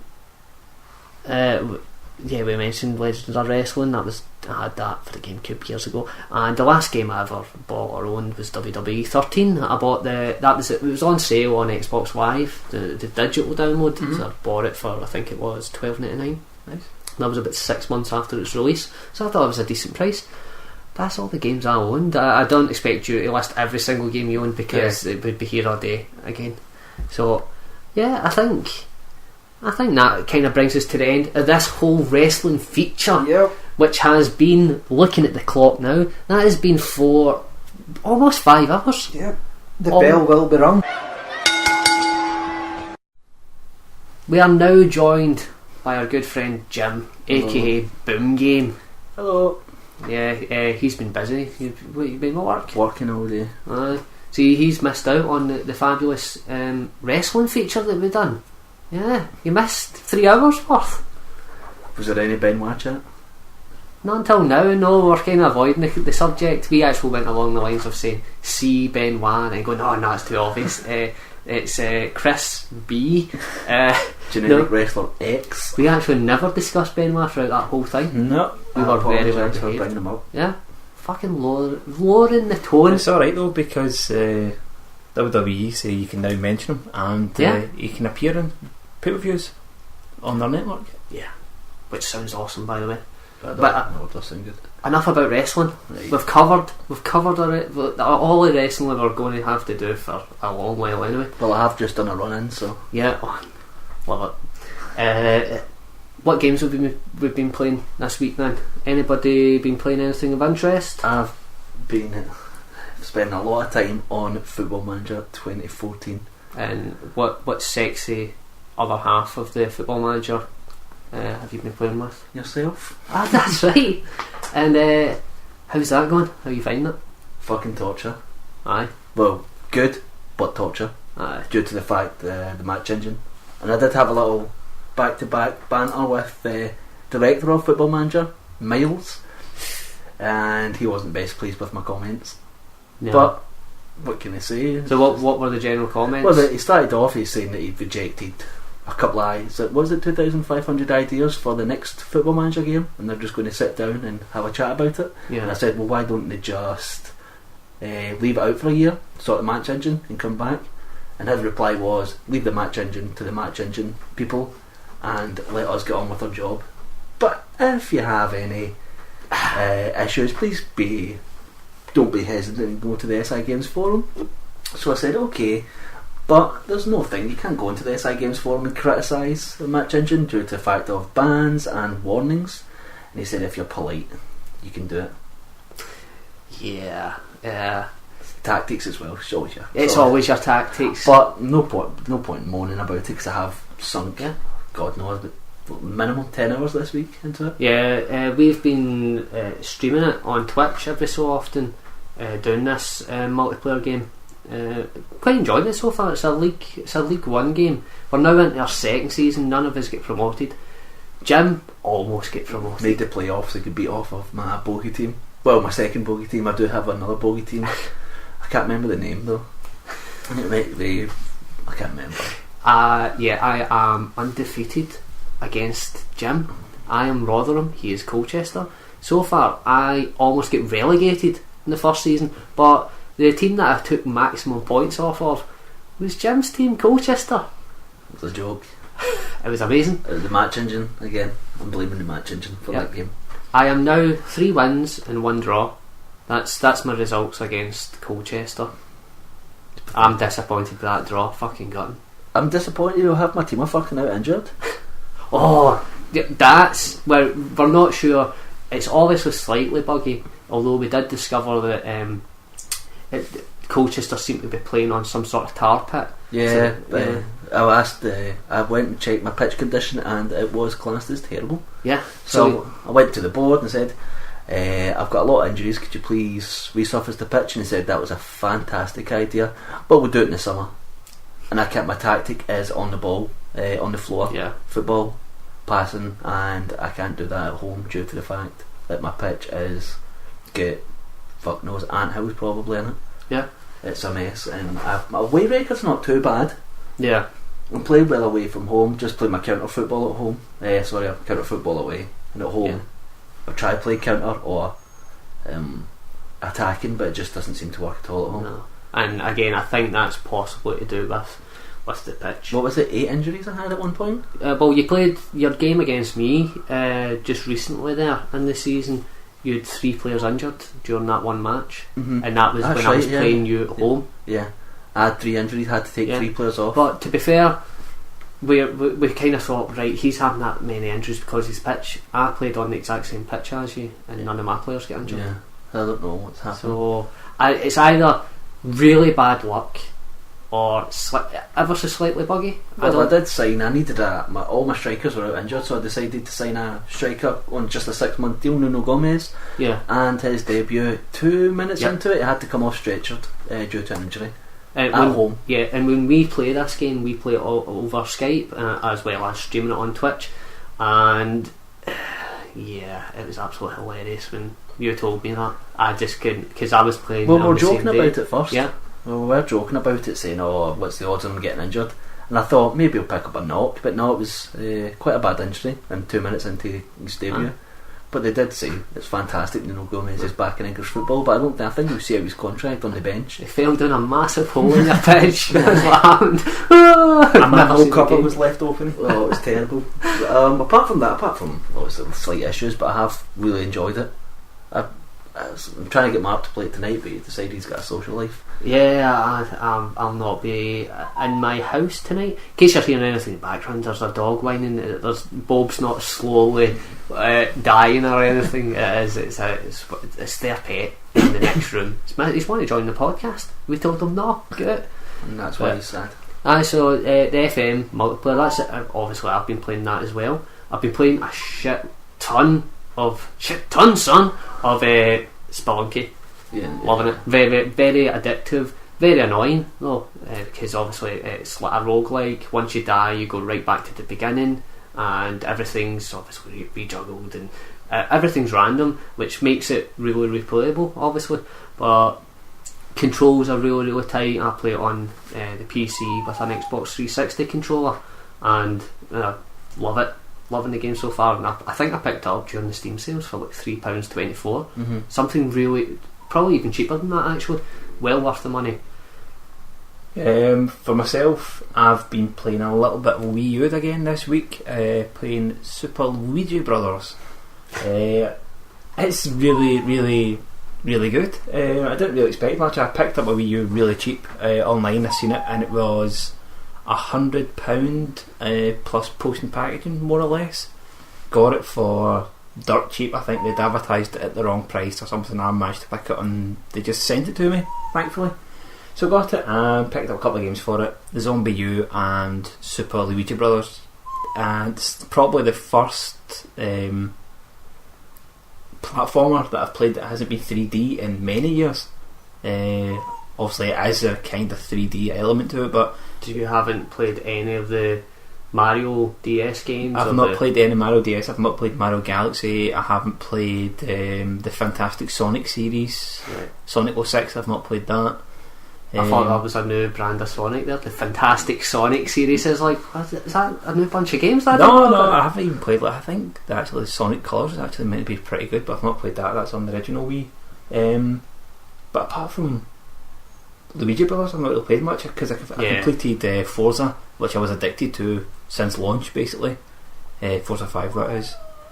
Bob bragging that he's got an Xbox One. Yeah, got an Xbox One. It's okay. Next up probably be a PS4 next console before I buy something else retro in the new year again. But yeah, apart from that, that's all I've really played this. I was back to work this week, so I've not had a lot of time to game, and I spent my Saturday talking about wrestling games. So but obviously the past 3-4 days, that's all me and Bob have been playing, is trying to get in as much wrestling games as possible. Bob, obviously, as you would have heard, a lot more than me, but I've only got a couple of more games that I've been playing the past week, and that is Kingdom of Amalur: The Reckoning. This is free on PlayStation Plus at the moment, and it's pretty good. It's really, really good. The only thing I would say about it, camera feels a little bit too close to the character sometimes. It's very hard to see what's going on, but the combat system's really, really neat. It's mapped really well on your controllers. It's really easy to switch between your primary and secondary weapon during fighting. Like, you just switch it up really quickly. It's one of those games that gives you loads of loot items. Love it. You can equip every wee bit of your character. Once again, love that. You can equip helmet, armour, right down to ring. Just what, like every wee Morrowind-esque? Yeah, except it's a third person. It almost reminds me of like World of Warcraft, the look of it. So the look of it, straight away I was going, pretty ugly. yeah, it's Funky, got this kind chunky. of weird, chunkiness, like cartoony look to it. I mean, it takes place in the world of elves and stuff like that, but the actual gameplay is pretty good. I'm liking it so far. And the other game that I played was Dark Souls Prepare to Die edition for the PC. I love Dark Souls. I've got that on the Xbox, but I haven't even played it. So the Prepare to Die edition, the only difference is you get it's like extra missions or something, and with it being on the PC, I can mod it to be like 1080p and all that. The actual standard PC edition is like shit. It's like it runs at like 1280 by 720 and it looks really bad, but as soon as you mod it where it's like a DSS fix, the game, and then put in some like texture mods and stuff, the game looks amazing. Looks and plays amazing. Well, I did see a mod for it today that I thought was quite cool. The guy was dressed as Sonic. Aye. He just had like a blue suit, like a blue helmet and bright red shoes, and he was just running away from everybody, and they just catch me. I thought it was hilarious, actually. Pretty good. Nice. Right, yeah, that's all I've been playing. Hopefully the next time we sit down to record something, we haven't actually decided on the feature yet. Hopefully Jim will be able to join us and maybe even partake in a few games. Probably not. I'll probably just play Counter-Strike and Football Manager. That's probably what you'll hear from me. So thanks for listening. If you've made it this far, you are a trooper. So join us next time. It'll be up probably within the next month. Yeah, round about that. Hopefully we'll have more than 3 days to actually play games, so we don't have to sit down and cram in about 15 games, 18 games worth, and a few hours sitting in between work. It's like homework. That's the way it is. Yeah. Even if we were to pick right now what we're playing, a few days before the podcast, we're like, oh no! We need to figure out what to do. Oh, can we have a massive feature on Football Manager? No, I would love to come in. If you want to sit down and talk Football Manager for 2-3 hours, I will. No problem. Right. There you go, our next feature. Me and Jim just sitting talking about FM, Bob sitting there going, remember I used to play Champ? That was pretty sweet. If we do that, I will talk about Champ, and I'll go back and play some old Champs, maybe even get the Xbox version out. We're not doing Football Manager. We're not doing a whole 3 hours on Football Manager. People would love it. I think we should do a separate one maybe, but not... It's just going to be shots fired at Miles. Yeah, 3 hours worth of slagging off the guy who makes a game that you claim to He doesn't make it, he produces it. Well, the director, he's a dauber. What happened to the wrap up of the show? Right, okay. Right, we'll end it here. Join us next time. Right, bye. Bye. What is this? Wow, what a mansion!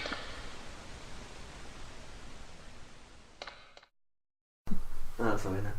Are you going to fuck? Halfway through the intro, I don't know, I can sort of feel it. I swear to God. just suck in some air and fire it back out. No, Anyway, shite that. That's going in the podcast, that. It's going to be a vomit on your laptop. What a fucking no.